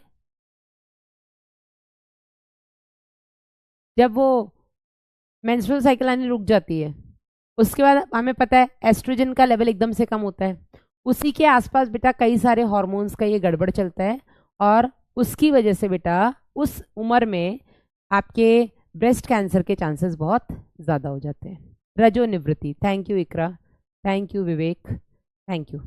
ठीक है, मेनोपॉज बोलते हैं, मेनार्क तो बेटा शुरुआत को बोलते हैं। ठीक है, ये हो गए आपके। अब इलाज, इसका उपचार क्या है भाई साहब, कैंसर का उपचार क्या है, इसका ट्रीटमेंट क्या है? तो इसके ट्रीटमेंट के कई सारे तरीके हैं। ठीक है, सबसे पहला है बेटा आपका कीमोथेरेपी। कीमोथेरेपी जिसमें दवाइयाँ दी जाती हैं, कीमो मतलब रसायन का इस्तेमाल हो रहा है ना, तो यहाँ पर रसायन दिया जा रहा है, विनब्लास्टिन, विनक्रिस्टीन। फिर दूसरी हो गई आपकी कीमोथेरेपी के अलावा आपकी रेडिएशन थेरेपी, जिसमें रेडिएशन से सेल्स को मारा जा रहा है। तीसरा हो गया बेटा आपका सर्जरी, जिसको हम बोलते हैं शल्य क्रिया, जिस भी अंग में है उस अंग को काट करके निकाल दो। और चौथा आ जाता है बेटा आपका इम्यूनोथेरेपी। इम्यूनोथेरेपी ये नई चीज़ है, यहाँ पर हम अल्फा इंटरफेरॉन्स का इस्तेमाल करते हैं। ये अल्फा इंटरफेरॉन्स जो होते हैं ये बायोलॉजिकल मॉडिफायर्स होते हैं, ये आपके इम्यून सिस्टम को एक्टिवेट कर देते हैं, जिसके चलते ये आपका इम्यून सिस्टम ही कैंसर कोशिकाओं को मारने लग जाता है। ठीक है, तो ये एक तरीके से बायोलॉजिकल मॉडिफायर्स हैं। ये क्या करते हैं, ये प्रतिरक्षा तंत्र को कैंसर कोशिकाओं के प्रति, क्योंकि हैं तो कैंसर कोशिकाएं अपनी ना, तो आपका प्रतिरक्षा तंत्र उन्हें पहचान ही नहीं पाता, क्योंकि वो अपनी तो है, उनको क्या मारो, है ना। तो प्रतिरक्षा तंत्र को कैंसर कोशिकाओं के प्रति सक्रिय करता है,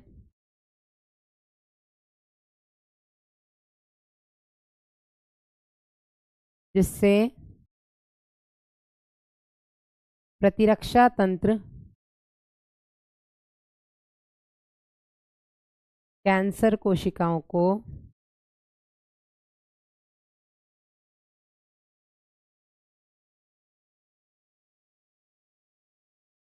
नष्ट करने लगता है।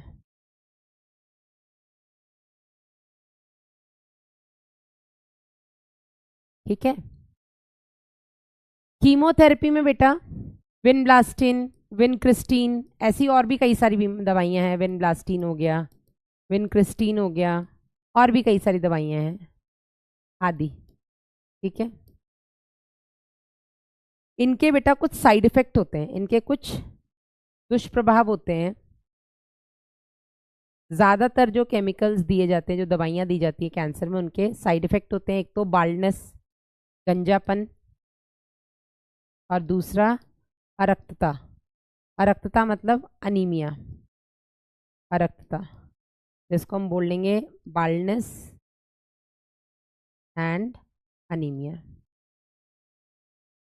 ठीक है, अधिकांश केस में, ये स्टार बना के लिखिएगा, अधिकांशतः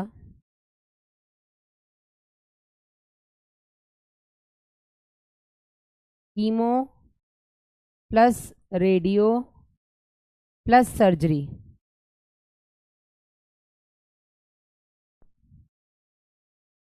का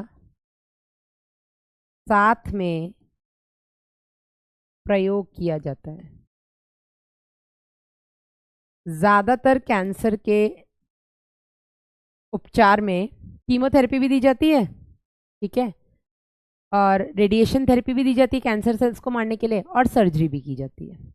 मैम फुल बॉडी चेकअप कैसे होता है? बेटा फुल बॉडी चेकअप आप किसी भी अच्छे हॉस्पिटल में प्रॉपर, उनके पास पैकेजेस होते हैं फुल बॉडी चेकअप के, उसमें आपका ब्लड टेस्ट होता है, यूरिन टेस्ट होता है, स्टूल टेस्ट होता है, आपका हार्ट टेस्ट होता है, उसमें ईसीजी भी हो जाएगा, उसमें आपका एक्सरे भी हो जाएगा, उसमें आपका अगर फीमेल है तो गायनी रिलेटेड मतलब सर्वाइकल वगैरह के भी टेस्ट हो जाएंगे, जो भी सीक्रीशन है उसको इकट्ठा करके मतलब उसको कलेक्ट करके टेस्टिंग के लिए भेजा जाता है। अगर कोई भी ऐसी एक्टिविटी है आपके सर्वाइकल एरिया में तो उसकी भी जांच हो जाती है, तो सब कुछ ही हो जाता है उसमें। आपका ट्रेडमिल टेस्ट वगैरह भी हो जाता है, जिससे आपकी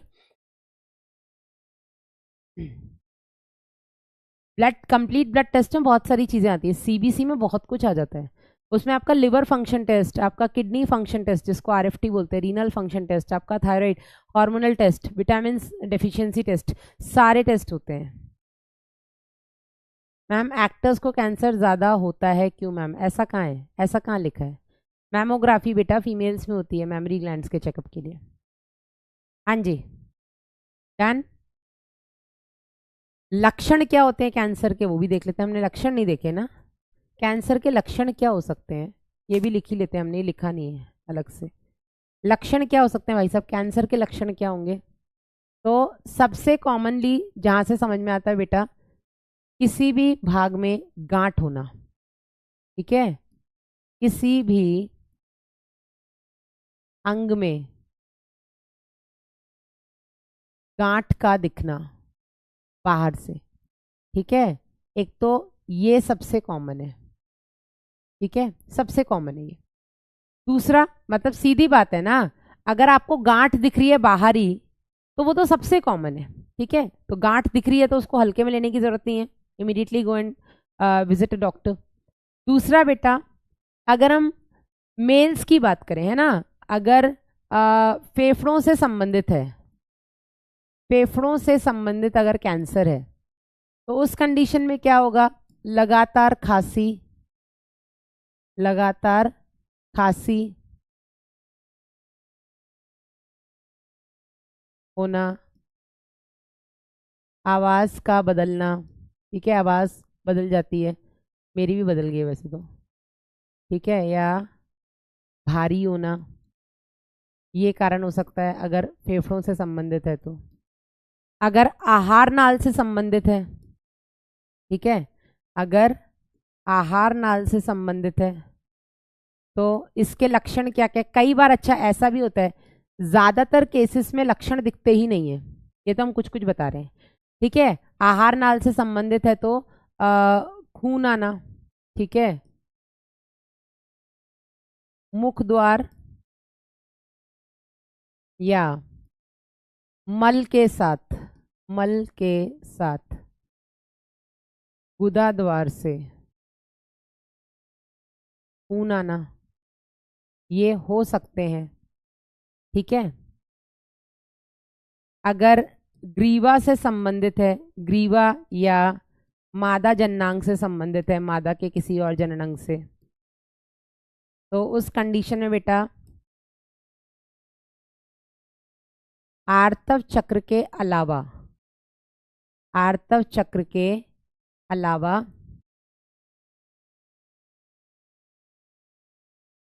खून आना,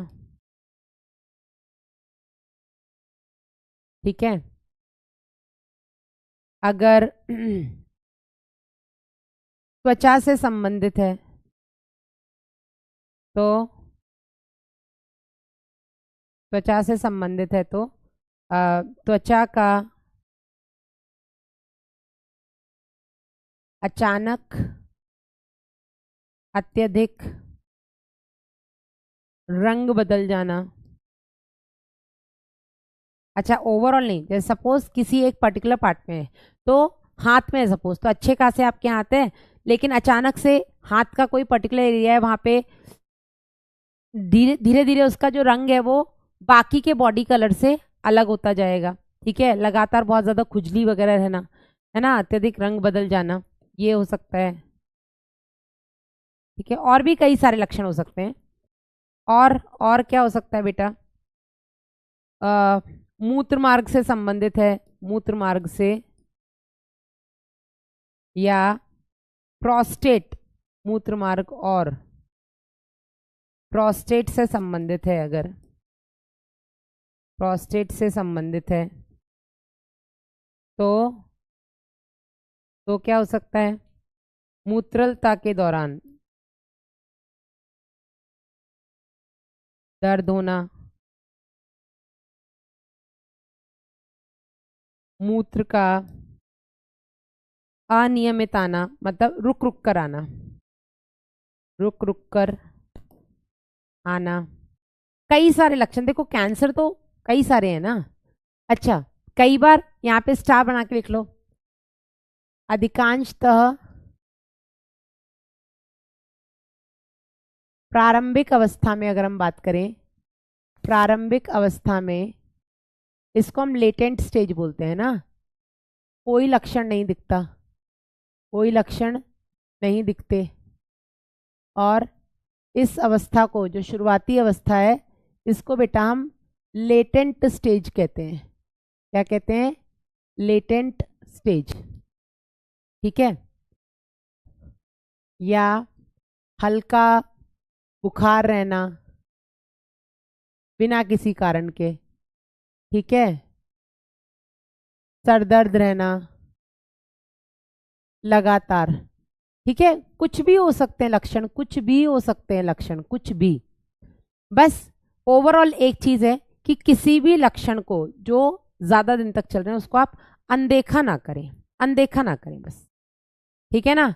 और कई बार ऐसा होता है जब हम इतने सारे रोग पड़ते हैं तो हमें लगता है ये लक्षण तो हमारे साथ भी हो रहे हैं, तो ये ह्यूमन नेचर है।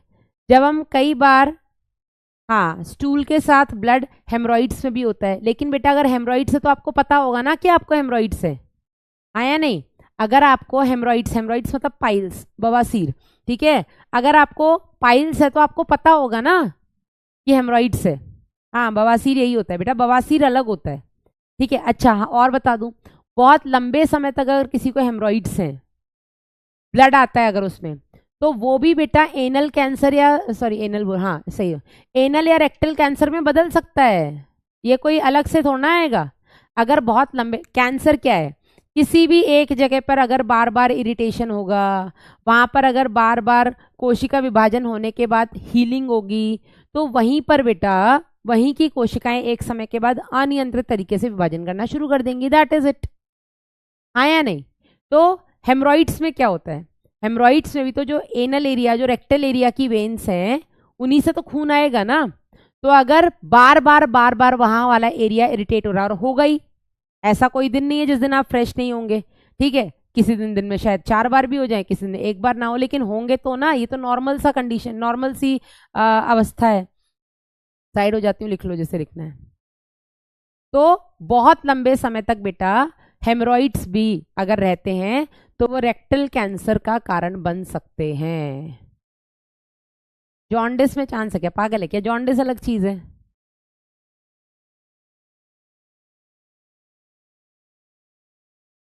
डन।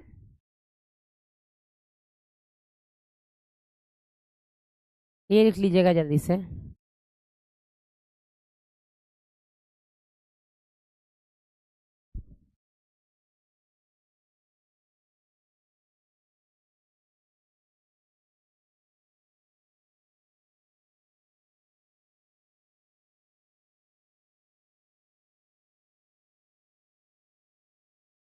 एक बच्चा बोला मैम पाइल्स और कैंसर एक ही होता है क्या? नहीं बेटा, पाइल्स अलग चीज है, कैंसर अलग चीज है।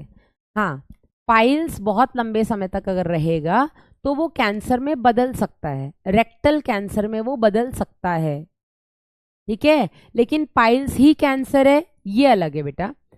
बवासीर एक प्रकार का कैंसर नहीं है, मतलब लंबे समय तक बवासीर अगर रहती है तो वो रेक्टल कैंसर में, मलाशय के कैंसर में बदल सकती है, ठीक है। चलो, एक्सरे से भी कैंसर होता है, बिल्कुल सही बात है।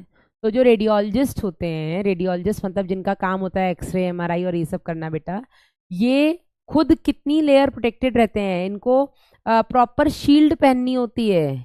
ये इनके तो वैसे तो बोलते हैं कि बहुत, मतलब कि कोई भी इंसान अगर लगातार लगातार एक्सरे से एक्सपोज होगा तो उसको कैंसर होने के चांस है। तो अब ये तो डॉक्टर ही रेडियोलॉजिस्ट हैं, इनको तो एक्सरे, इनको तो सारा रेडिएशंस का ही काम है। तो ये बेटा अपने आप को रेडिएशन से प्रोटेक्ट करते हैं, रेडिएशन के सामने नहीं जाकर के खड़े हो जाते हैं।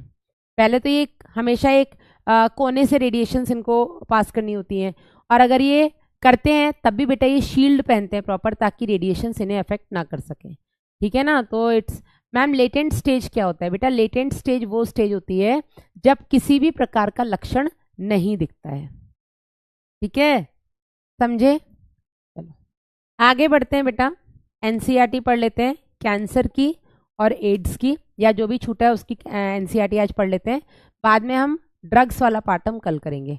Ma'am study of cancer, Shivangi, cancer के अध्ययन को ऑन्कोलॉजी कहा जाता है, ठीक है। ऑन्कोलॉजी, ऑन्कोलॉजी अलग डिपार्टमेंट होता है। तो कैंसर के अध्ययन को ऑन्कोलॉजी कहा जाता है, और जो कैंसर स्पेशलिस्ट होते हैं उनको ऑन्कोलॉजिस्ट कहा जाता है। ठीक है ना। चलिए आ जाओ। एनसीईआरटी क्या कहती है कि मानव के भयंकर रोगों में से एक कैंसर है और विश्व भर में मौत का प्रमुख कारण है। भारतवर्ष में अगर हम देखें तो प्रतिवर्ष लगभग 10 लाख से भी ज़्यादा लोग कैंसर से पीड़ित होते हैं और इससे बड़ी संख्या में मर भी जाते हैं। कैंसर होने की क्रियाविधि अथवा कोशिकाओं का कैंसरजन्य रूपांतरण, इसका उपचार और नियंत्रण जैविकी और आयुर्विज्ञान में गहन अनुसंधान का विषय है। तो मैंने ये तो बता दिया, कई सारे मैंने आपको कारण बताए हैं, लेकिन कुछ ऐसे भी कारण हैं जो आज तक पता ही नहीं है क्यों होता है। ठीक है मैम, पाइल्स का इलाज बता दो। रोशनी मैं कैसे बता दूं बेटा, मैं उसकी स्पेशलिस्ट थोड़ा हूँ, लेकिन हाँ इसका कारण मुझे पता है। उस कारण से बेटा अगर आप बच जाते हैं तो सीधी बात है। अगर आपको लगता है कि आपको कॉन्स्टिपेशन है, कॉन्स्टिपेशन मतलब कब्ज है, ठीक है, कब्ज का मतलब होता है कि आपको रेगुलर आप फ्रेश नहीं होते हैं, फ्रेश होते भी हैं तो आपको लगातार बहुत दिनों से, कई दिनों से लगातार हार्ड स्टूल आ रहा है, तो उसके लिए बेटा हम क्या कर सकते हैं, आप अपना खाना पीना अच्छा रखो। खाने पीने में फ्रूट्स, पपीता जैसा फ्रूट तो ज़रूर खाना चाहिए। ठीक है, पपीता फाइबर होता है। आप अमरूद खाइए, डाइजेशन के लिए बहुत अच्छा होता है। फ्रूट्स आप जितना अच्छा मतलब खाएंगे दिन में, आपका उतना मतलब पेट साफ होने की संभावना ज़्यादा होती है। ठीक है, आपको हर वो काम करना है जिससे पेट साफ हो और रेगुलर हो। ठीक है, दूसरा बेटा सब्जियों में जैसे भिंडी हो गई, ये बहुत फाइब्रस होती है। भिंडी ऐसे लोगों को खानी चाहिए जिनको पाइल्स या कब्ज की समस्या होती है। ठीक है, भिंडी में बहुत फाइबर होता है। हरी सब्जियां वगैरह खाओ। ठीक है, आप ऐसी चीज़ें खाओ जिनमें फाइबर है। यार कुछ नहीं खा पा रहे हो, जैसे आज कुछ भी ऐसी चीज़ नहीं खाई मैडम जिसमें फाइबर था, चावल ही खा लिया, तो फिर ईसबगोल ले लो। ईसबगोल पता होगा, सीलियम हस्क, उसको पानी में भिगो करके रखो, गर्म दूध में उसको मतलब ऐसा होता है, अगर ईसबगोल भी लोगों को खाने का तरीका, लोग क्या करते हैं ईसबगोल लेते हैं ऊपर से पानी पी लेते हैं या दूध पी लेते हैं, गलत है। ईसबगोल अगर आपको लेना भी है तो आधा चम्मच ईसबगोल को कम से कम आधा ग्लास पानी में भिगो के रख दो। आधा चम्मच ईसबगोल आधा ग्लास पानी में कम से कम 1 घंटा भीगने दो। 2 घंटे भी भीग जाए तो कोई दिक्कत नहीं, कम से कम आधा घंटा तो भीगे ही भीगे। ठीक है, और उसके बाद आप एकदम तेज गर्म दूध करके उस ग्लास में मिला करके फिर आप उसको पीजिए रात को सोने से पहले। ठीक है ना, और सुबह को अच्छा खासा पेट साफ होगा। तो ओवरऑल अगर किसी को भी हेमरॉइड्स है, किसी को भी पाइल्स है, तो उसका एक कारण यही होता है कि जूस भी, बेटा जूस से ज्यादा अच्छी चीज होती है फ्रूट्स लो। लोगों को यही तो नहीं पता, जूस में तो आप पानी पी रहे हो, पानी तो पीना ही चाहिए, लेकिन फ्रूट्स में बेटा आप पानी के साथ फाइबर भी ले रहे हो। आप संतरे का जूस पी रहे हो और संतरा खा रहे हो, तो संतरा खाना ज्यादा अच्छी चीज है। जूस से कुछ नहीं, आप अपनी बॉडी में शुगर बढ़ा रहे हो। शुगर नहीं बढ़ाना है अपने को फाइबर कंटेंट बढ़ाना है, अपने को फाइबर इंटेक बढ़ाना है। हरी सब्जियां खाओ, फ्रूट खाओ, सलाद खाओ सबसे ज्यादा। ठीक है ना, आप गाजर, अभी तो मौसम कितना, आप गाजर खाओ, आप खीरा खाओ, ये सलाद तो, और सलाद को रोटी के साथ नहीं खाना है। एक काम करो, पहले 1 प्लेट भर के सलाद खा लो, उसके बाद रोटी खाओ। ठीक है ना, ईसबगोल पाउडर नहीं होता है बेटा, ईसबगोल हस्क होता है, हस्क, हस्क समझता है, भूसा जैसा। ठीक है ना मैम, व्हाट इज ईसबगोल? भाई साहब पीएम नरेंद्र मोदी हमसे पूछ रहे हैं madam what is isabgol, Google कर लो मिल जाएगा। ठीक है, तो अल्टीमेट ट्रीटमेंट तो इसका सर्जरी होता है, लेकिन उससे जितना बच सकते हो बच लो। और कैसे बच सकते हैं, आप डाइट अपनी अच्छी रखो। ठीक है, फाइबर इनटेक बढ़ा दो ओवरऑल अपना डाइट में। हाँ यही समझ लो आज इसकी क्लास चल रही है। हमारे शरीर में कोशिका वृद्धि और विभेदन जो होता है वो बहुत ही नियंत्रित और नियमित तरीके से होता है। कैंसर कोशिकाओं में बेटा ये नियामक क्रियाविधि टूट जाती है, जिसकी वजह से ये कोशिकाएं अनियमित तरीके से वृद्धि करना शुरू कर देती हैं। सामान्य कोशिकाएं सस्पर्श संदमन का गुण दर्शाती हैं, जो कि बेटा कैंसर कोशिकाएं नहीं दर्शाती हैं।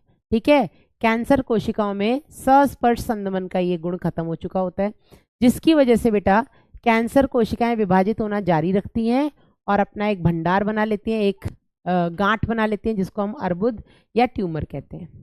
आगे अर्बुद जो होता है बेटा वो 2 प्रकार का होता है, बिनाइन ट्यूमर सुदम अर्बुद और मेलिग्नेंट दुर्दम।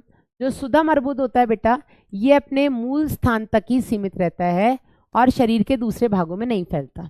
इससे क्षति भी थोड़ी बहुत होती है, जिस एरिया में हो रहा है वहीं पर बेटा बस क्षति होती है। वहीं जो दुर्दम अर्बुद होता है, जो मेलिग्नेंट ट्यूमर होता है बेटा, यहाँ पर कोशिकाओं का विभाजन लगातार चलता है और ये नियोप्लास्टिक कोशिकाएं कहलाती हैं, जो बहुत तेजी से बढ़ती हैं, आसपास के सामान्य ऊतकों पर हमला करके उन्हें क्षति पहुंचाती हैं। साथ ही साथ बेटा ये दूसरे अर्बुद कोशिकाएं सक्रियता से विभाजित और वर्धित होती हैं, जिससे वो आवश्यक पोषकों के लिए सामान्य कोशिकाओं से स्पर्धा करती हैं, बता दिया मैंने, जिसकी वजह से भूखी मर जाती हैं। और ये बेटा कोशिकाएं रक्त के द्वारा दूर दराज के दूसरे अंगों तक पहुंच जाती हैं और वहां जाकर के ये नए अर्बुद बनाना शुरू कर देती हैं। इस प्रॉपर्टी को बेटा हम मेटास्टेसिस कहते हैं, ठीक है। और यही बेटा कैंसर कोशिकाओं का सबसे डरावना गुण होता है। मैम क्या हम इसे रोक सकते हैं? अगर सही समय पे आप इसको पता लगा सकते हैं तो बिल्कुल रोक सकते हैं, ठीक है। आगे, अब कैंसर के कारण क्या हो सकते हैं? तो सामान्य कोशिकाओं का कैंसरी नवद्रव्यी कोशिकाओं के में रूपांतरण को प्रेरित करने वाले कारक भौतिक हो सकते हैं, रासायनिक हो सकते हैं, जैविक हो सकते हैं, ठीक है। ये कारक, इनको हम कार्सिनोजेंस या कैंसरजन कहलाते हैं। एक्स किरणें और गामा विकिरणें जैसी आयनकारी या आयनाइज्ड रेडिएशंस और पराबैंगनी जैसी अनायनकारी विकिरणें डीएनए को क्षति पहुंचाती हैं, ठीक है, जिसके चलते ये नियोप्लास्टिक मॉडिफिकेशन शो करती हैं। नवद्रव्यी मतलब नियोप्लास्टिक, ठीक है। नियोप्लास्टिक मतलब कैंसर सेल्स, इनको आप कैंसरस या नियोप्लास्टिक बोल दो, एक ही बात है। तंबाकू के धुएं में मौजूद जो रसायन है बेटा, ये फेफड़े के कैंसर के लिए जिम्मेदार हैं। कैंसर उत्पन्न करने वाले विषाणु, जिनको हम अर्बुदी विषाणु या ऑन्कोजेनिक वायरस कहते हैं, इनके पास ऑन्कोजीन्स होते हैं, ठीक है। इनके पास जो जीन है उनको हम ऑन्कोजीन्स कहते हैं, वायरल ऑन्कोजीन्स, ठीक है। इसके अलावा सामान्य कोशिकाएं भी बेटा कई सारे ऐसे जीन्स उनमें होते हैं जो कुछ विशेष परिस्थितियों में सक्रिय हो जाते हैं और वो भी बेटा एक कैंसर का कारण बन सकते हैं। इनको हम सेलुलर ऑन्कोजीन्स कहते हैं, जो कि सामान्य अवस्था में प्रोटो ऑन्कोजेनिक यानी कि निष्क्रिय अवस्था में रहते हैं और किस कंडीशन में वो सक्रिय हो जाए अपने को नहीं पता। जिस फैमिली में कैंसर की हिस्ट्री है, जैसे दादाजी को मैडम कैंसर था, मैडम नानी जी को कैंसर था, अगर आपके घर में फैमिली हिस्ट्री है कैंसर की, तो आपको अपने सभी टेस्ट जरूर करवाने चाहिए, जिससे आप में कैंसर होने की संभावना क्या है उसका पता लगाया जा सके, ठीक है ना। आगे बढ़ते हैं। कैंसर अभिज्ञान और निदान, कैसे इसका पता लगा सकते हैं? तो शुरू में ही बेटा अगर आप इसे पता लगा लो तो बहुत बढ़िया है, ठीक है। तो यहाँ पर आसानी से उपचार किया जा सकता है। इसमें ऊतकों की जीवूती परीक्षा यानी कि बायोप्सी और हिस्टोपैथोलॉजिकल एग्जामिनेशन, ये बढ़ती जनसंख्या मतलब जो कोशिका की गणना है, जो कोशिकाओं की वृद्धि हो रही है बेटा, उसके लिए बेटा इसको किया जा सकता है। बोन मैरो टेस्ट किए जा सकते हैं, ठीक है। ल्यूकीमिया के लिए अगर बहुत ज़्यादा WBCs बन रहे तो बोन मैरो में पता लग जाएगा। बायोप्सी में क्या करते हैं बेटा, जिस ऊतक पर शक होता है उसका एक टुकड़ा लेकर के पतले अनुच्छेदों में काट करके अभिरंजित करके उसका अध्ययन किया जा सकता है, लैब्स में करते हैं। आंतरिक अंगों में अगर कैंसर का पता लगा है, किसी आंतरिक अंग में कैंसर है, तो उसके लिए बेटा हम रेडियोग्राफी कर सकते हैं एक्सरेज की मदद से, हम CT स्कैन कर सकते हैं और हम MRI कर सकते हैं, चुंबकीय अनुनादी इमेजिंग MRI, ठीक है, आंतरिक अंगों का कैंसर पता लगाने के लिए। CT स्कैन में क्या करते हैं बेटा, CT स्कैन में एक्सरेज का उपयोग करके किसी भी अंग के भीतरी भाग की 3D संरचना बन जाती है और उससे बेटा मतलब 3D इमेजिंग बन जाती है, जिससे हम उसका आसानी से अध्ययन कर सकते हैं। जीवित ऊतक में अगर कोई भी पैथोलॉजिकल या कार्यकीय परिवर्तन हो रहा है बेटा, तो उसको पता लगने के लिए हम MRI का इस्तेमाल कर सकते हैं, ठीक है।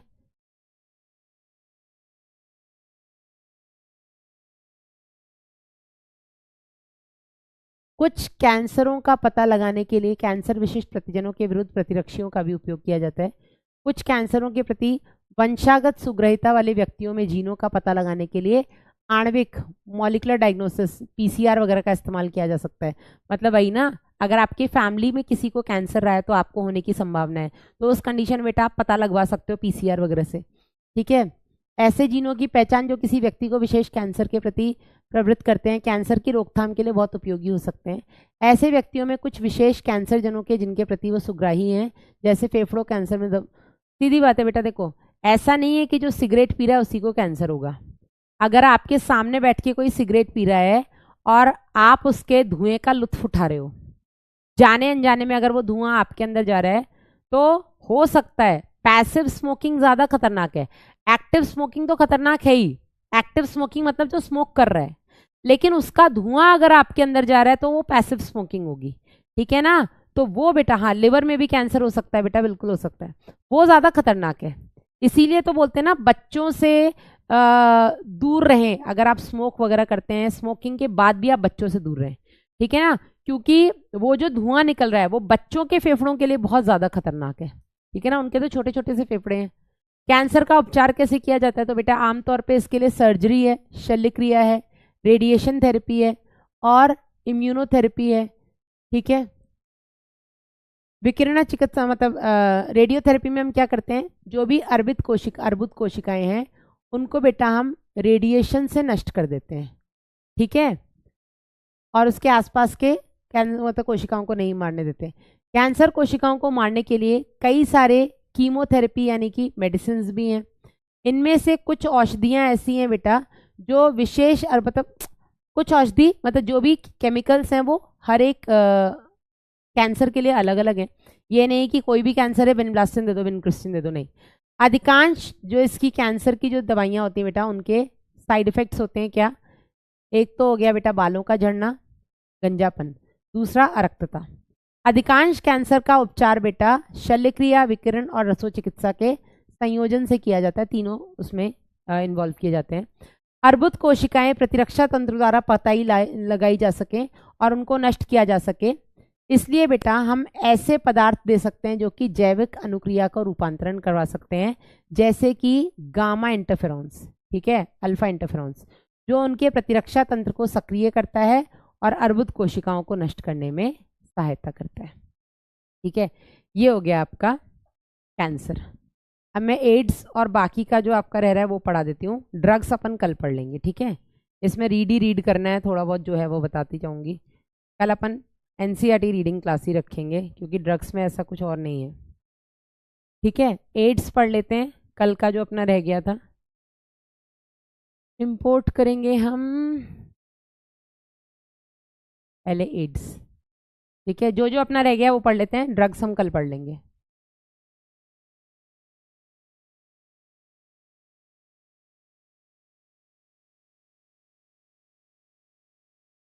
ये प्रतिरक्षा तंत्र तो हमने पढ़ लिया था ना, ये चलो इसको हटा देते हैं, एड्स पढ़ना है।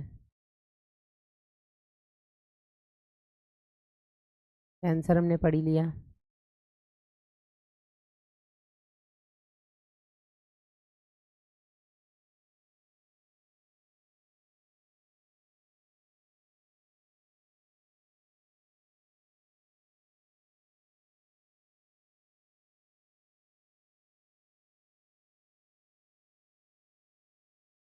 चलो एड्स पढ़ लेते हैं एक बार, और भी कल कुछ रहेगा, स्व प्रतिरक्षा भी पढ़ लेते हैं, ये समरी और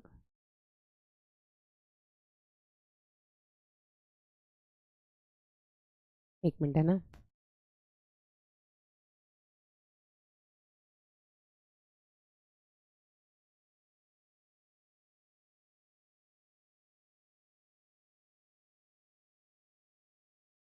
ठीक है, आ जाओ, चलो स्व प्रतिरक्षा पढ़ लेते हैं।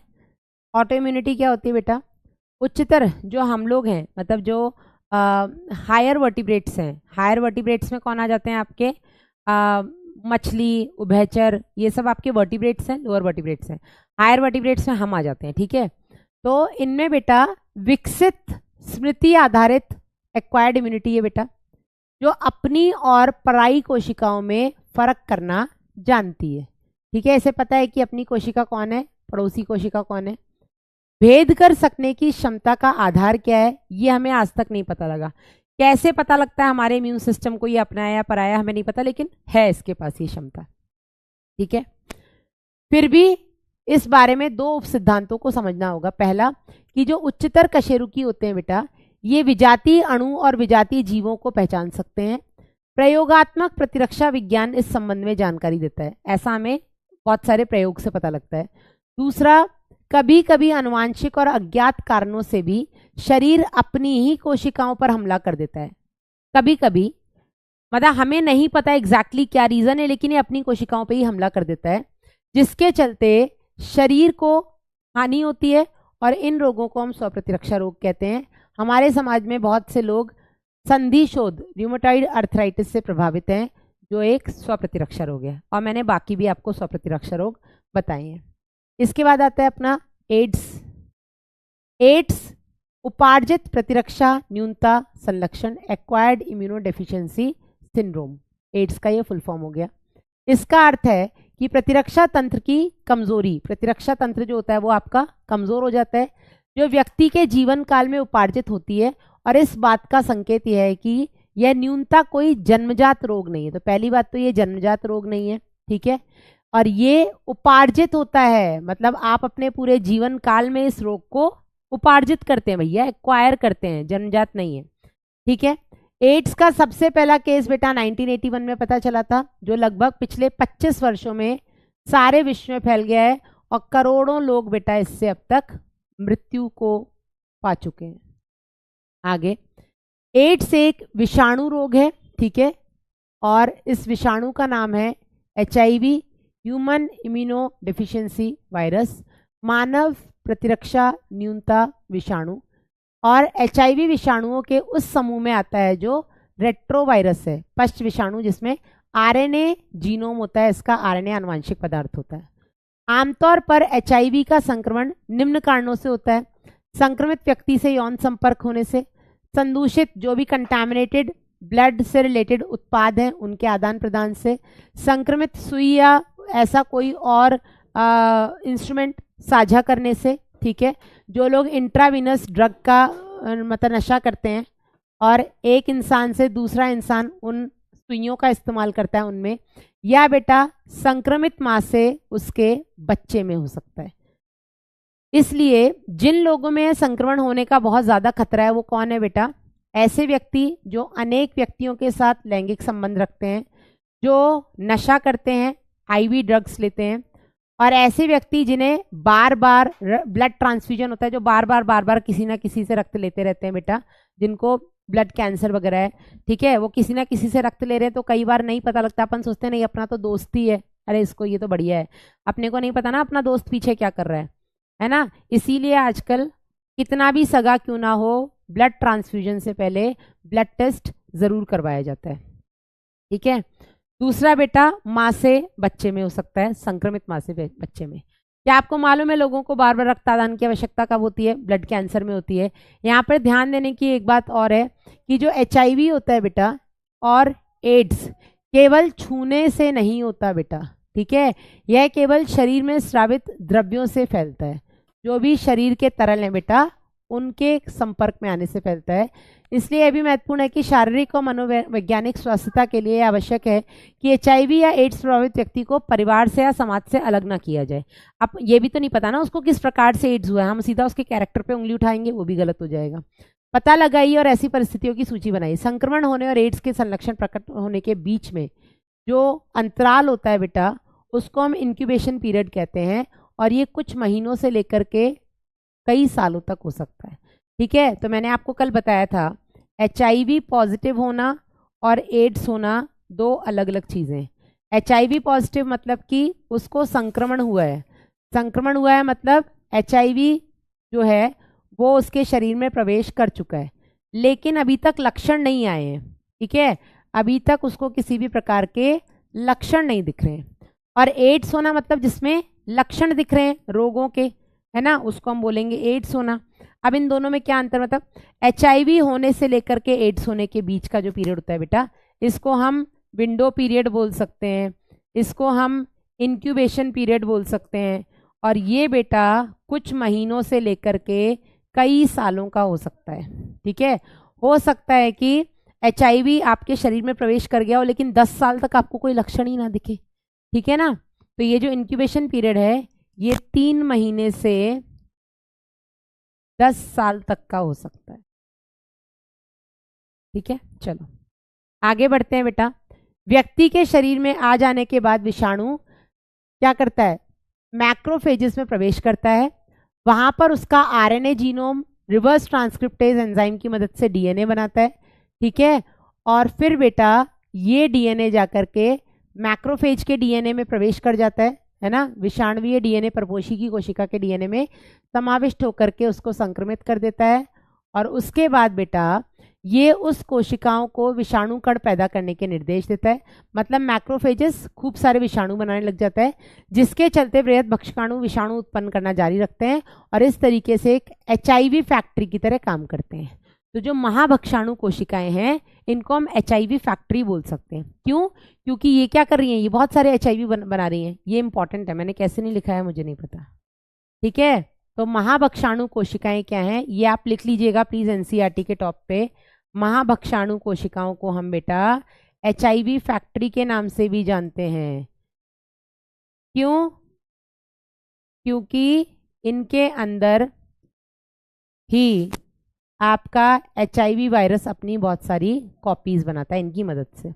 इसके साथ ही HIV क्या करता है बेटा, जो सहायक टी लसिकाणु कोशिकाएं हैं हेल्पर टी सेल्स, उनको बेटा प्रभावित करता है और उनको नष्ट करता है, उसमें घुस जाता है, उनमें प्रतिकृति बनाता है और संतति विषाणु पैदा करता है।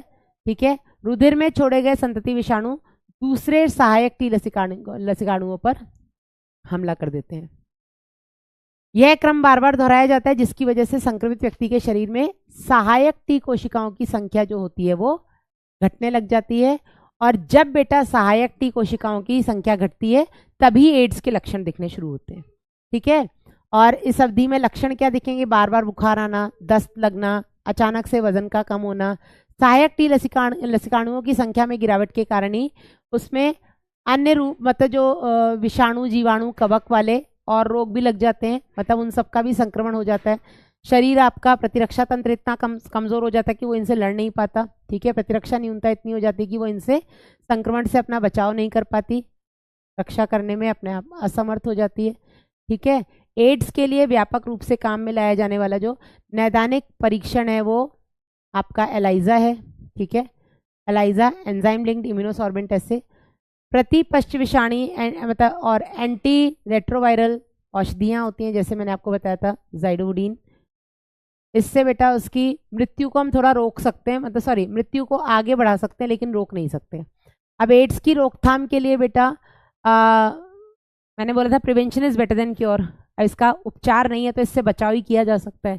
ठीक है, तो HIV संक्रमण के सचेत व्यवहार के कारण फैलता है। ठीक है, इसीलिए क्या जरूरी है कि रक्त आदान वगैरह के समय नवजातों में यह संक्रमण निगरानी से अगर बेटा हम करें तो हम इस संक्रमण को फैलने से रोक सकते हैं।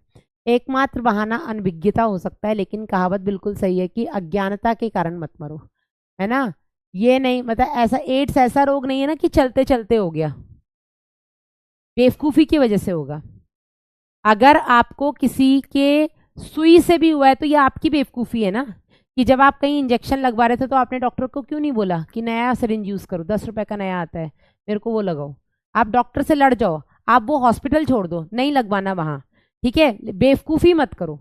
एड्स ऐसा रोग नहीं है जो गलती से हो जाए, गलती से होने वाला रोग ही नहीं है, ये बेवकूफ़ी से होने वाला रोग है। ठीक है, तो बेवकूफ़ी करने से बचो।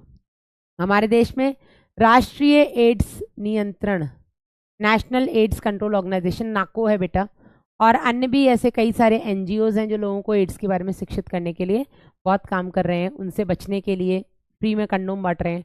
HIV संक्रमण को फैलने से रोकने के लिए जो WHO है बेटा, इसने क्या किया है, इसने कई सारे कार्यक्रम आरंभ किए हैं। 1 दिसंबर को वर्ल्ड एड्स डे, अच्छा वर्ल्ड कैंसर डे होता है 4 फरवरी को, ये भी लिख लेना।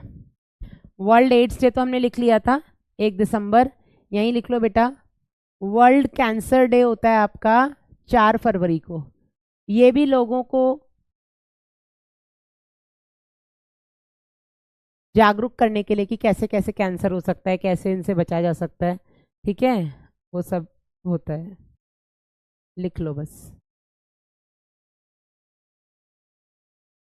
ठीक है, तो जो भी ब्लड बैंक्स हैं बेटा, वहां पर एचआईवी से मुक्त करना, मतलब ऐसे व्यक्तियों से ब्लड डोनेट ही ना लिया जाए, ब्लड लिया ही ना जाए जिनको एचआईवी है। ठीक है, निजी अस्पतालों और क्लिनिकों में केवल डिस्पोजेबल सुइयों का इस्तेमाल करना। पहले ऐसा होता था कि एक सुई लगती थी, फिर उसको गर्म पानी में डाल दिया जाता था, खौलते पानी में, फिर उसको दोबारा यूज कर लो। एचआईवी वायरस बेटा इन सबसे नहीं मरता है। ठीक है, वो स्टेरलाइजेशन से भी नहीं मरता है, इसीलिए ऐसी सुइयां आई हैं मार्केट में जिनको आप यूज करो और फेंको। मैम नॉर्मल सेल में डीएनए, अच्छा कैंसर सेल में डीएनए की मात्रा ज्यादा और नॉर्मल सेल में कम क्यों होती है? बेटा सीधी बात है ना, बताया तो, कैंसर सेल में लगातार विभाजन हो रहा है, तो लगातार विभाजन होने के लिए वहां पर डीएनए लगातार अपने आप को, अपनी कॉपीज बना रहा है, अपने आप को रेप्लिकेट कर रहा है, इसलिए नॉर्मल सेल में डीएनए कम होगा। कैंसर सेल में उसको जल्दी जल्दी विभाजन करना है, तो कॉपी बनाया जा रहा है, इसलिए उसमें ज्यादा होगा। ठीक है, तो डिस्पोजेबल सुइयों का इस्तेमाल, है ना, और कॉन्डोम का फ्री में वितरण, ड्रग्स का कुप्रयोग करने से नियंत्रण करना, सुरक्षित यौन संबंध की सिफारिश करना, फ्री में कॉन्डोम्स बांटना, ससेप्टेबल पॉपुलेशन में एचआईवी के लिए नियमित जांच को बढ़ावा देना। तो ऐसे एरियाज बेटा, या ऐसे लोग जिनमें एचआईवी संक्रमण होने के चांसेस ज़्यादा, उनमें समय समय पर टेस्ट होना, लोगों को मतलब जागरूक करना, ये सब इन सब ऑर्गेनाइजेशंस का काम है। एचआईवी से संक्रमण या एड्स से ग्रस्त होना कोई ऐसी बात नहीं है जिसे छुपाया जाए, क्योंकि छुपाने से ये संक्रमण और भी ज्यादा लोगों में फैल सकता है। समाज में एचआईवी या एड्स संक्रमित लोगों को सहायता, सहानुभूति की जरूरत होती है, एवं उन्हें हे दृष्टि से ना देखा जाए, क्योंकि अगर तुम एचआईवी संक्रमित को गलत भावना से हो सकता है वो तुम्हें बताए ही ना, उसे पता है कि मेरे समाज में तो एक को हुआ था, इन लोगों ने उसे समाज से निकाल दिया, तो हो सकता है अगला इंसान आपको बताए ही ना। और अगर अगला इंसान नहीं बता रहा है, वो ज्यादा घातक है, वो कितनों को कर देगा तुम्हें नहीं पता। ठीक है ना, इसलिए इनको ऐसी हे दृष्टि से ना देखें। जब तक समाज इसे एक ऐसी समस्या के रूप में नहीं देखेगा जिसका समाधान सामूहिक तौर पर किया जाना चाहिए, तब तक ये रोग और फैलता रहेगा। यह एक ऐसी व्याधि है जिसके फैलाव को समाज और चिकित्सक वर्ग के सम्मिलित प्रयास से ही रोका जा सकता है। ये मैंने आपको बता दिया मैक्रोफेजेस किस तरीके से काम करते हैं। ठीक है, तो कल की क्लास में बेटा आज आपको मैंने डीपीपी दी है, डीपीपी 4 गई है आज शायद से, वो कर लेना। ठीक है, कल हम इस चैप्टर को ख़त्म कर देंगे और ड्रग्स वाला रह गया पोर्शन। मैम अब बस करो, क्या बस क्या करना है, एनसीईआरटी तो रीड करी थी तुमने, कर लिया, तुम चले जाते। ठीक है, बाकी हो गया अपना, अपना ध्यान रखना, मिलेंगे कल, till then bye bye, take care. हाँ मम्मा क्लास डन।